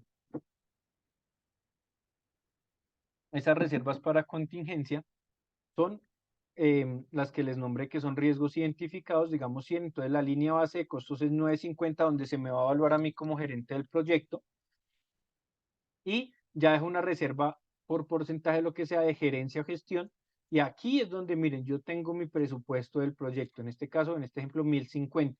Normalmente la gente se queda por acá o a veces por aquí abajito porque no tiene bien identificados los costos. ¿Listo? Entonces, cuando hagan cualquier presupuesto, vayan escalando, vayan llegando hasta tener un presupuesto del proyecto. Más o menos una reserva de gestión puede ser el 2%, un 1%, un 3%, dependiendo de los riesgos. ¿Listo? Ahora, para determinar un presupuesto, tengan en cuenta muchas cosas. Determinar un presupuesto no es simplemente yo meterme a la primera página en Google que me aparece y digo, bomba X, vale 1.000.000, ¿no? Porque qué tal no te sirva esa bomba, no sea el material que tú quieras o ni siquiera la tengas contemplada. Entonces aquí hay ejemplos. Lo primero de las cosas más grandes que uno tiene en un presupuesto, que puede ser entre el 60 y el 80%, son equipos y fabricaciones, para que lo tengan ahí en cuenta. Bueno, pues si es un proyecto de planta, ¿cómo decirle? Si es un proyecto de una industria, ¿sí? Porque si es un proyecto de consultoría que solo es de planos, de dibujos, de pensar, de ingeniería, pues no aplica, ¿no? Pero en la mayoría de proyectos grandes, los equipos y las fabricaciones tienen un 60 o un 80% del valor. ¿Listo? Aquí tenemos cosas que toca cotizar: bombas, por ejemplo, sopladores, medidores de flujo, válvulas también, bombas, equipos, eh, todo lo que sea comprado que tú no puedas fabricar directamente se considera equipo. Ahora, normalmente en una compañía seria y formal te piden 3 cotizaciones de cada equipo, de proveedores diferentes, entonces tienes que tener en cuenta. Además, tienes que tener en cuenta si tú vas a instalar una bomba en una industria de alimentos, no te puedes ir a comprar en Home Center. Esas bombas son para uso doméstico, para la casita, ¿sí? Si necesitas algo, entonces necesitas ir a una marca conocida como Grundfos, por ejemplo, ¿sí? Que son bombas que puedan valer 4 veces lo que vale la de Home Center, o más, o menos, no sé, dependiendo del tipo de bomba, del tamaño de la bomba, si son de eje libre, si son compactas, si necesitas que sean de cavidad progresiva, si sean sumergibles. Todo esto tiene muchos otros detalles que hay veces desde ingeniería nos quedamos cortos con lo que vemos hasta cuando nos lo van a pedir y nos dicen, ¿y a qué temperatura está el agua entra? ¿A qué temperatura, qué presión va a tener? ¿Es succión negativa o es succión positiva? ¿A qué nivel del mar estás? Por ejemplo, cosas que a veces uno no determina. Va a ser trifásica o monofásica. Puedes conectarla a 440, a 220 o 110, ¿sí ves? Entonces, por eso necesitamos la interrelación con las diferentes ingenierías cuando estemos haciendo un diseño de planta. Hacerlo uno solo, pues lo hace de manera general, pero ya después para el detalle necesita todo este tipo de personas. Eso en cuanto a equipos de compra, ¿sí? A otras cosas son las fabricaciones. Las fabricaciones es la que una persona o equipo también puede realizar, sea externa o interna. Entonces ustedes ven por acá y miren, aquí hay tanques en acero al carbón, miren, cada una de estas es una laminita, entonces quién la solda, cómo la solda, acá acero inoxidable, ¿cierto? Estos se llaman skits de fabricación, estos se llaman skits de fabricación, en donde uno, por ejemplo, ya lo lleva prearmado desde su planta al cliente final. ¿Por qué? Porque eso me va a ahorrar costos, tener a las personas, digamos que sea un proyecto en Melgar, y yo tengo mi equipo de trabajo en Bogotá, entonces ¿yo qué hago? Yo cojo y normalmente lo armo aquí porque todas las personas están contratadas y no me toca llevarlas a Melgar, pagar transporte, pagar hospedaje, alimentación, todas las cosas, ese tipo de cosas, ¿listo? Por ejemplo, yo necesito fabricar estructuras, escaleras, mm, donde la gente se apoye, estos anclajes, todo eso es ingeniería de detalle, que eso son cosas que a veces uno no ve y que son necesarias. La marcación, cosas que uno no tiene en cuenta en el presupuesto y después toca dejar todos los equipos marcados. Miren, aquí tenemos bridas, por ejemplo, soportes, todo ese tipo de cosas. Miren, por ejemplo, aquí esta tubería que se ve es por si hay un derrame en estos tanques, por ejemplo, ustedes o nosotros somos ingenieros químicos, sabemos que, por ejemplo, hay sustancias peligrosas que necesito tener en contenedores específicos o con lugares de derrame. Eso, todo eso uno lo tiene que contemplar. Por ejemplo, si se derrama un tanque de ácido sulfúrico, bueno, si yo tengo una estructura de contención que me lo permite almacenar para después drenarlo, bombearlo, lo que sea. ¿Ven? Para los equipos, ¿qué toca hacer? Cotizar, no hay de otro. O sea, no hay. Y siempre coticen. Ahora, cuando coticen, ojo, porque mucha gente tiene, más que todos los estudiantes, tienen la costumbre de cotizar, por ejemplo, en Alibaba. Cosas de esas que no son de proceso, no son técnicas, es gente que coloca ahí cualquier valor, no pueden cotizar así, tocan empresas formales o ir a Palo Quemado, al Restrepo a cotizar, ¿listo? Al menos a esas, o por catálogos de equipos de valores. Pero las fabricaciones, como esa sí ya es más difícil, te van a pedir un plano detallado, cuántas boquillas, a qué presión va a estar el tanque y demás. Yo lo que lo sugiero inicialmente, y al menos para que también cuando estén en su vida profesional, no les, mm, ¿cómo decirlo en términos un poco más coloquiales, no les den en la cabeza, ustedes pueden hacer cálculos muy rápido y se los va a enseñar a hacer de una manera muy fácil y sencilla. Para cualquier fabricación de estas, bueno, para estas no, para las estructuras uno más o menos asume con todo, no sé, 500 o 800.000 pesos metro cuadrado, ya de estructura terminada, con escaleras y demás, para que lo tengan ahí presente. Puede ser un valor ahí general, pero solo es como para un orden de magnitud, que eso depende mucho de qué esquema de pintura se necesita, en qué tipo de estructura y demás. Ahora, para uno hacer una cotización rápida de un tanquecito de estos o de estos, lo que yo les sugiero es, eso se llama, hagan el plano de desglose de la estructura o planos de taller. Entonces ustedes determinaron cuál es su radio, cuál es su altura, con eso calculan cuál es el área efectiva, ¿sí? Y uno ya con las láminas de acero al carbono, de acero al inoxidable, sabe cuál es el peso. Entonces, por ejemplo, yo dije, no, yo tengo 2 pi por R por la altura y acá calculo también el área que tenga esa circunferencia, que es la parte superior o tapas de mi recipiente. Todo esto lo convierto a metros cuadrados y después multiplico por el peso de las láminas, que pueden ser 316 o un cuarto o lo que sea, o media, que ya es muy gruesa para estructuras muy grandes y pesadas, pero ustedes más o menos multiplican la cantidad de metros cuadrados por el peso, eso me da un peso total, ¿sí? Y ese peso total, entonces yo ya lo multiplico por un peso estimado, por el precio estimado del mercado. Asuman que para precios de hoy, más o menos puede ser 15.000 pesos por kilogramo, ya terminado. Entonces, ay, mi tanque va a pesar 1 tonelada, pues multiplican por 15.000 en acero al carbón.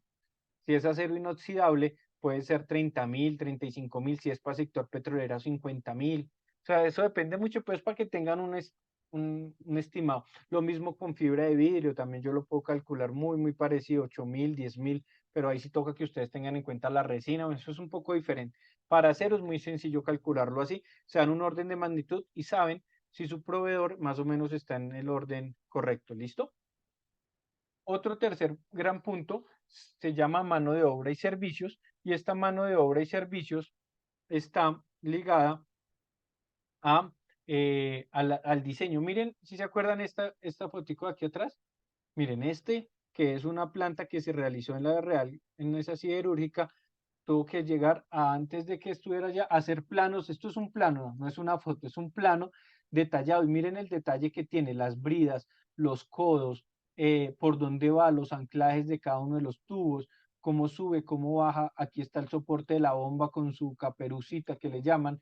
eh, Aquí están los equipos, cuántos tornillos. Miren ese nivel de detalle que es el que uno a veces en la academia no llega, porque para eso necesitaría tener un proyecto integrador con todas las otras ingenierías y que entre todos construyeran algo así. Además que esto necesita de varios dibujantes expertos que pueden demorarse varios meses haciéndolo. ¿Listo?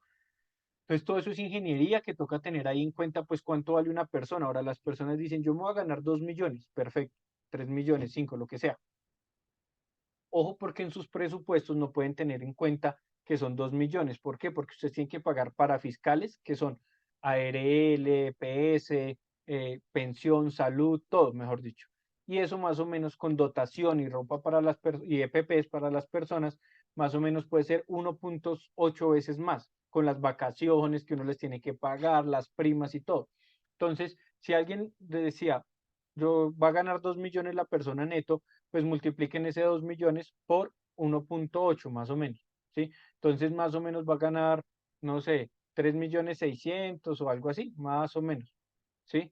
Entonces eso es lo que ustedes tienen que tener en cuenta en su presupuesto, no los 2 millones, sino digamos los 3.600 o 4 millones y multiplican por 2. Tienen que tener en cuenta un organigrama con todas las personas del equipo, sean de alto rango, bajo rango, lo que sea. Y también tienen que tener en cuenta los servicios. ¿Qué son los servicios? La gente dice, ay, me vendieron un tanque, una maravilla, voy a traer un tanque con empaques de 10 metros cúbicos y listo. ¿En qué lo trae? Pues hay que toca tener en cuenta el transporte. O si se lo entregan, se lo dejan ahí sobre el camión. ¿Quién lo va a bajar si eso pesa un poco de kilos? Toca tener en cuenta estas grúas, por ejemplo. Y si tú estás en un sector muy exigente, estas grúas, por ejemplo, tienen que tener algo que tiene que tener una persona de seguridad y salud en el trabajo pendiente de que no pase nada. Tiene que tener unos permisos de trabajo, tienen que tener a una persona que controla los vientos, entonces por acá ata uno una cabullita para que esto no gire, para que no se caigan las grúas. Entonces, ojo, porque todos son servicios que a veces a uno se le olvida. Es más, en servicios también, hasta los servicios de impresión, la gente va a entregar planos impresos y se le olvida y creen que eso, ay, yo lo pongo en mi bolsillo, 10.000. O cuando tú quieres imprimir 200 planos a un pliego a color, pues ya el valor cambia. Y si tú no lo tuviste en cuenta en tu presupuesto, pues ahí es donde hay problemas. ¿Listo? Eso en cuanto a los presupuestos. ¿Listo? Espero que esa breve introducción de presupuesto les sirva.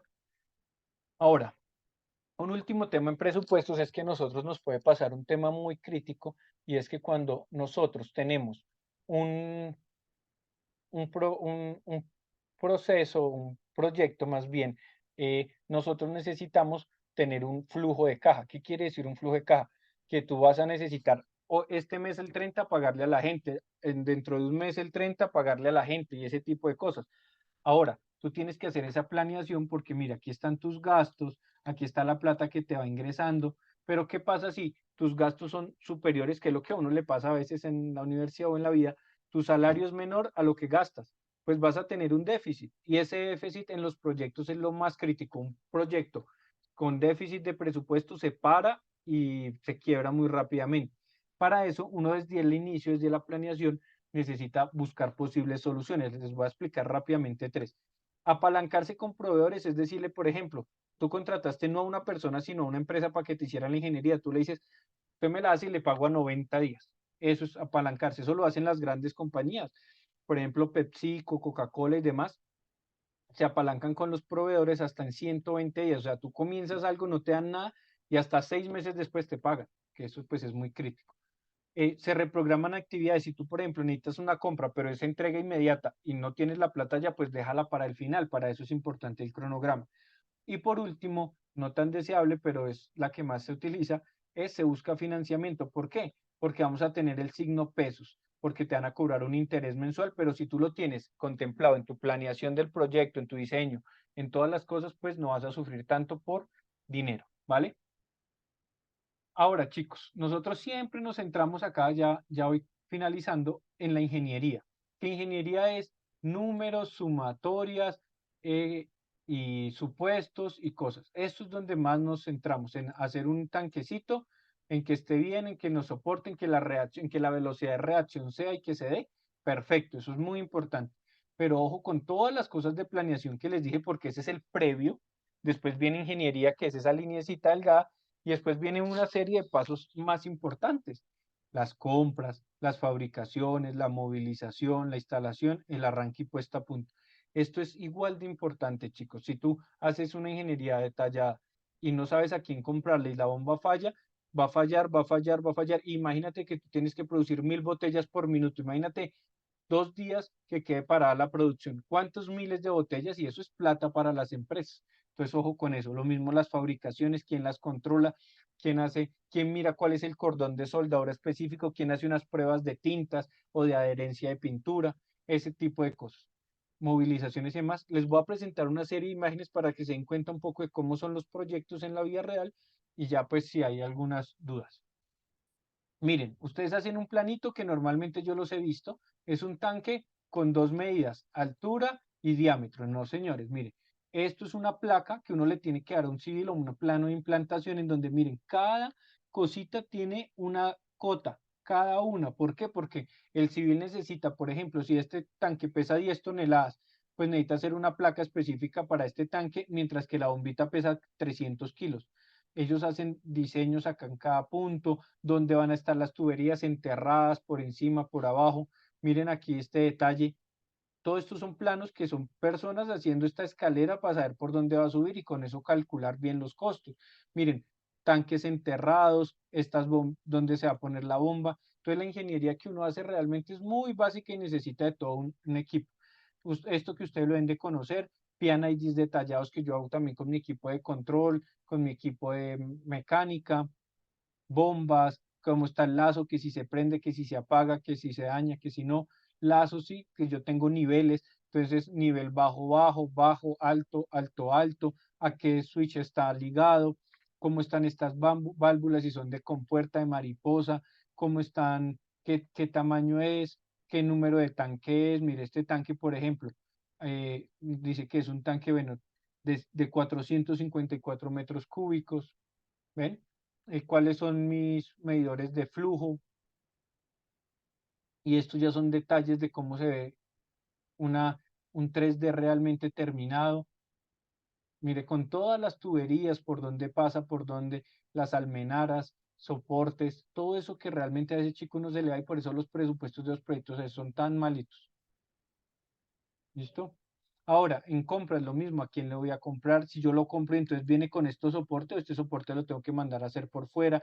Si mi soplador tiene que estar nivelado o no, la instrumentación, el control, si es en acero inoxidable, que no, entonces que no esté con acero al carbón para que no haga un par galvánico y entonces se dañe la pintura o se oxide. Las fabricaciones, mira, aquí está haciéndole a alguien un control de calidad. ¿Sí ven? Entonces, por ejemplo, uno hace un control de calidad que se llama prueba de estanqueidad. Dejo este tanque con agua 24 horas y miro si no tiene fugas, soldadores, tienen que aprender de seguridad y salud en el trabajo, porque esto es una careta, las máscaras de humo, qué tipo de guantes voy a usar, si nitrilo, si de baqueta, si de carnaza, si las escaleras, si está a más de 1.5 metros, entonces cuál es mi permiso de trabajo en alturas, cuál es mi persona de seguridad y salud en el trabajo. Es más, cuando quiere ir al sector petrolero, hasta los colores de los cascos definen de qué área eres o si eres ingeniero o no. Un tema muy importante, y les traigo que eso fue un proyecto que hicimos en el Putumayo, en donde la única manera era llevar los tanques o las personas en helicóptero o en una chalupita, pero las chalupitas pues no puede uno ponerle esto porque es de un día, entonces eran 2 horas en chalupa o en helicóptero porque era una zona muy peligrosa. Entonces, ojo con eso, porque si ustedes diseñan esto, lo que les decía al inicio, ustedes diseñan esto y no es de máximo 1 tonelada, pues no les va a servir. ¿Cómo los voy a rellenar allá? ¿Quién va a ir? ¿Cómo va a ir? O si yo necesito una tractomula, o si yo tengo, por ejemplo, restricciones los fines de semana porque es puente y no puedo andar un vehículo de más de 3 ejes o 2 ejes. Y los costos asociados a que uno vaya en un helicóptero, pues se podrán imaginar cómo son. Entonces, ustedes tienen que negociar eso con el cliente. Si el cliente tiene helicóptero, que él lo ponga ahí y uno no tiene eso en cuenta, pero todo eso van, si se acuerdan donde les dije, en el alcance y en las definiciones. Por ejemplo, tengo que ir aquí, como les decía, a las comunidades indígenas, estas personas de la población. Esto, pues, digamos que por seguridad y salud en el trabajo no debería ser así. Las personas deberían estar con todo su traje y demás, pero pues esto era gente de la comunidad que se ofreció a ayudarnos porque pues sabían que eso iba a ser un pro o iba a ser en bien de la comunidad y pues se ofrecieron, pero deberían tener sus botas y todo porque eso puede traer problemas legales. En este caso, pues la comunidad indígena no dejaba entrar a más personas para que nos ayudara, entonces pues tocó con este tipo de cosas, son imprevistos o instalación, lo que les dije, tener en cuenta aquí con los temas de imprevistos, o por ejemplo acá íbamos a hacer esta instalación, esto es un resguardo indígena, nos tocó que las personas estuvieran un día como para que según sus tradiciones no podían trabajar el mismo día, todo eso son tiempos muertos, o por ejemplo, la gente quería llevar su almuerzo y le tocaba frío desde de un día o 2 días antes porque pues no se podía cocinar allá. Muchos aspectos que a veces uno lo ve muy sencillo porque está en la ciudad y yo digo, yo alquilo la bodega del lado y ya, sencillo. Y instalaciones, miren, estos acuérdense en eslingas, ¿cierto? Eslinga en Y con sus líneas de vida para uno anclarse, sus tapaoídos, bueno, todas esas cosas que se exigen mucho más en instalación. Miren todo esto, por ejemplo, ustedes necesitan dejar espacios, si se dan cuenta aquí, un espacio para que la persona venga e instale. Yo he visto diseños de planta en donde las personas llegan, dejan 2 tanques pegados y no, y cómo usted va a poder hacerles mantenimiento, o dejan la brida muy cercana al piso y no se puede instalar una bomba. Ojo con esas cosas que son de diseño. Por ejemplo, miren aquí cómo va la tubería. Un tema muy importante son los trazos de tubería.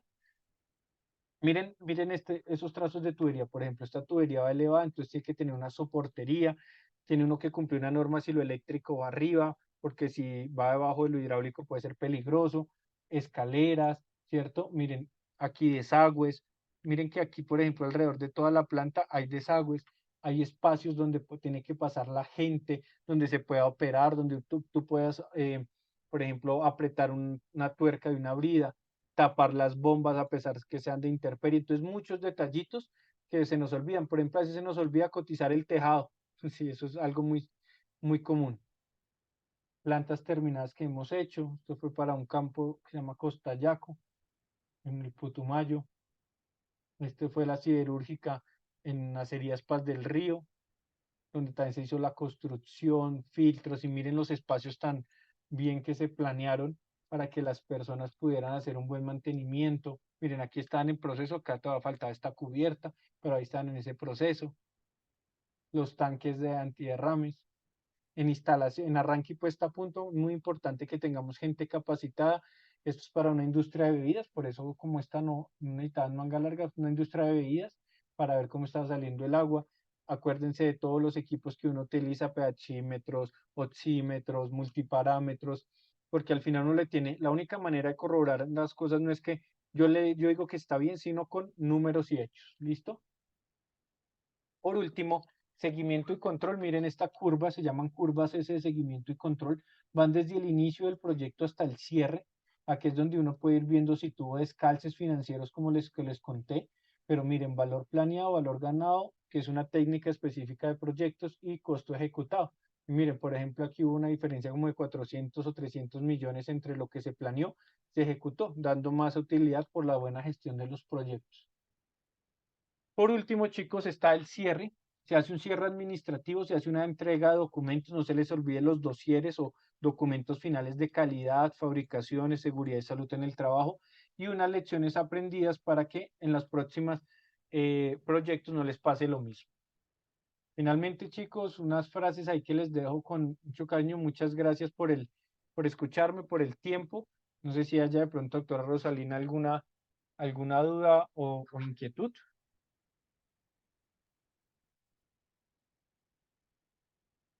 Pues antes que nada, agradecerle al ingeniero Marcos Andrés por su acompañamiento, por su excelente presentación. Yo tenía un par de inquietudes acá. Entonces, una de las primeras era cómo se hacen esas negociaciones sabiendo lo que usted nos decía del presupuesto y que el presupuesto final casi que se conoce mucho más allá de cuando ya ha avanzado un poco más el proceso, ¿cómo le puedo decir yo al cliente? Estimo un ejemplo, 100 millones, pero luego resulta que son 150. Es esa forma de negociación, ¿cómo se hace? Quisiera que nos dijera cómo es el proceso en real, un par de tips para nuestros estudiantes, porque a veces uno recién egresado tiene una idea y a veces uno va diciendo vale tanto y resulta que la cosa no era así, pero no tenemos la experiencia de realizar ese diálogo, esa negociación. ¿Cómo es ese ejercicio?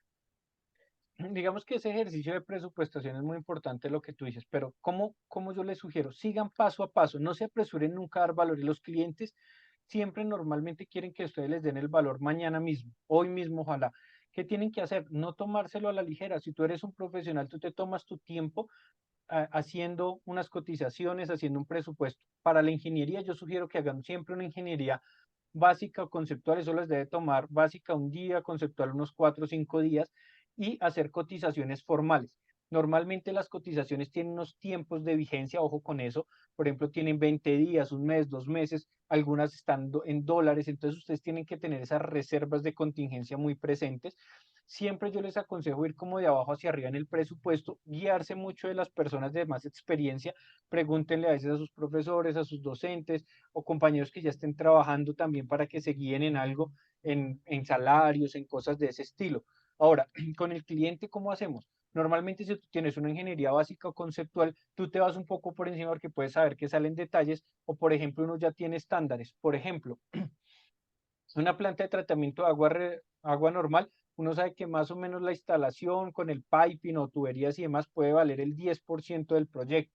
Entonces, si tú cotizaste todos tus equipos y demás, ya sabes que no vas a tener ese detalle, pero que más o menos puede ser el 10%. Una administración, dependiendo del tamaño del proyecto, puede ir entre el 4 y el 10%. Una ingeniería detallada puede ir entre el 2 y el 6%. Entonces, ahí uno se va dando tips de experiencia y uno va calculando y dice, uy, ya sé que me falta esto, esto. Y con el cliente dejar muy claro y detallado cada una de las cosas para que, por ejemplo, el cliente no te dijo que el agua no estaba al lado de tu planta, sino a 1 kilómetro. Si tú lo tienes por escrito, tú dices, tú me dijiste que me vas a entregar aquí en este límite de batería, pues si no, lo de allá se llama un adicional. Y entonces uno ya va jugando mucho con eso con los clientes. Yo quería saber, usted mencionó la palabra dólares. Sí. Nosotros este año en el país hemos tenido una variación tan dramática del dólar por ejemplo, ¿cómo se afrontan esas situaciones donde un valor se triplicó en muy poco tiempo? Entonces, ¿cómo se manejan ese tipo de cosas? Las variaciones de moneda cuando son proyectos muy pequeños que la parte de dolarización o dólar o euro puede ser el 1 el 2% del proyecto, que sean menos de 10 millones o cosas así, la gente siempre lo cotiza en pesos y el proveedor o nosotros asumimos el riesgo del cambio del dólar, ¿sí? Pero si ya son proyectos grandes de más de 100 200 1000, 2000, 5000 millones o 100.000 millones, normalmente uno cotiza una parte en pesos y la otra en dólares. ¿Por qué? Para uno no asumir ese riesgo del dólar. Entonces uno le dice al cliente, mire, yo este 20% del proyecto se lo voy a cotizar en dólares porque mi proveedor me lo cotiza en dólares, entonces yo no puedo asumir ese riesgo. Y ya, hay veces, pero eso ya se hace en proyectos muy grandes, hay algo que se llama el forward o un margen que uno maneja con los bancos y uno negocia una tasa con los bancos, pero son para proyectos de más de 20, 50 millones de dólares. Ya menos casi no, porque pues no tiene mucho sentido. Entonces ahí el cliente es el que va jugando con el riesgo del dólar. Ok. Y como última pregunta, en el tema de los riesgos y de estos ejemplos que usted nos mostraba por allá, de pronto haciendo una instalación tan lejana donde una persona tiene que cargar una tubería al hombro por allá pasando un río, ¿cómo nosotros afrontar o generar ese listado de riesgos de diferentes situaciones que se pueden llegar a presentar? ¿Cómo aprender acerca de eso y de pronto uno presupuestar? Porque pues yo puedo estar aquí en Bogotá en mi escritorio pensando en mi diseño, pero resulta que la cosa se pone complicada. ¿Cómo llegar a prever esa parte para evitar tener situaciones difíciles que tener que enfrentar en un momento particular? Los riesgos es un área completa de conocimientos del PMI. Realmente riesgos es toda una ciencia. Hay gente que se especializa en riesgos.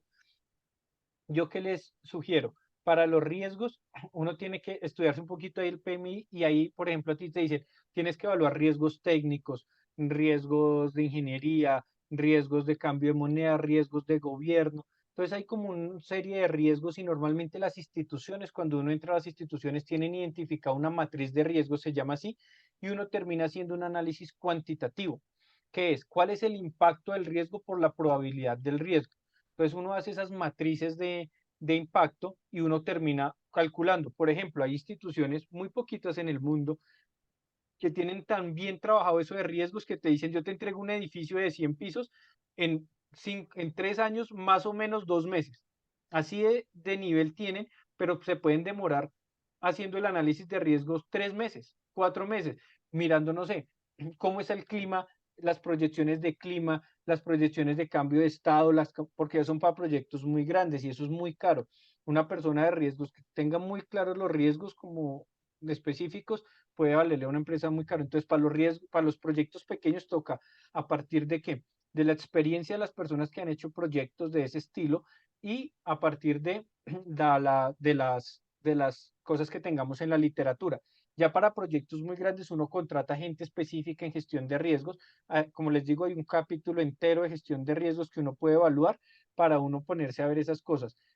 Ya como recomendación final en riesgos y en general en costos, en tiempo, siempre trabajen con personas de más experiencia que ustedes y que hayan hecho eso. Si ustedes quieren hacer un tanque y ustedes nunca lo han hecho, mi recomendación, no se arriesguen a hacerlo solos. Vayan, paguen un poquito más o ganen menos más bien y vayan con una persona que lo haya hecho, van ustedes, le aprenden cómo es una bodega, cómo es una fábrica, qué es una cosa, cómo lo hicieron, cómo afrontaron las cosas y lo hagan 2 o 3 veces y ya en la cuarta, por ejemplo, ustedes sí arriesguense ustedes mismos a hacer solo eso. Lo mismo en una ingeniería detallada, lo mismo en X y Y cosa, porque si ustedes no tienen esa sensibilidad, un mínimo cambio puede hacer que ustedes pierdan plata o la empresa en la que están. Por eso es que normalmente cuando las personas salen de la universidad se llaman ingenieros junior y les ponen siempre un ingeniero senior para que les ayude como entre comillas para hacer su asistente mientras la persona va aprendiendo, va detallando todo. Esa es como mi recomendación en eso para que no pierdan plata. Ok, no, ingeniero, pues muchísimas gracias por su participación, por su aporte, por sus consejos, por su cariño para con la Universidad de La Salle, para con los programas de ingeniería y que nosotros cada día nos cualifiquemos más. Pues muchísimas gracias y para todos nuestros estudiantes, espero que esta información realmente sea de utilidad para su vida profesional y para ya nuestro ejercicio en este último corte. Muchísimas gracias Muchas gracias y a una ti. feliz tarde. Muchas gracias. Cualquier duda pendiente, que estés muy bien, chicos. Mucho ánimo Muchas y cualquier gracias. duda quedo pendiente. Bueno, hasta luego, ingeniero. Hasta luego.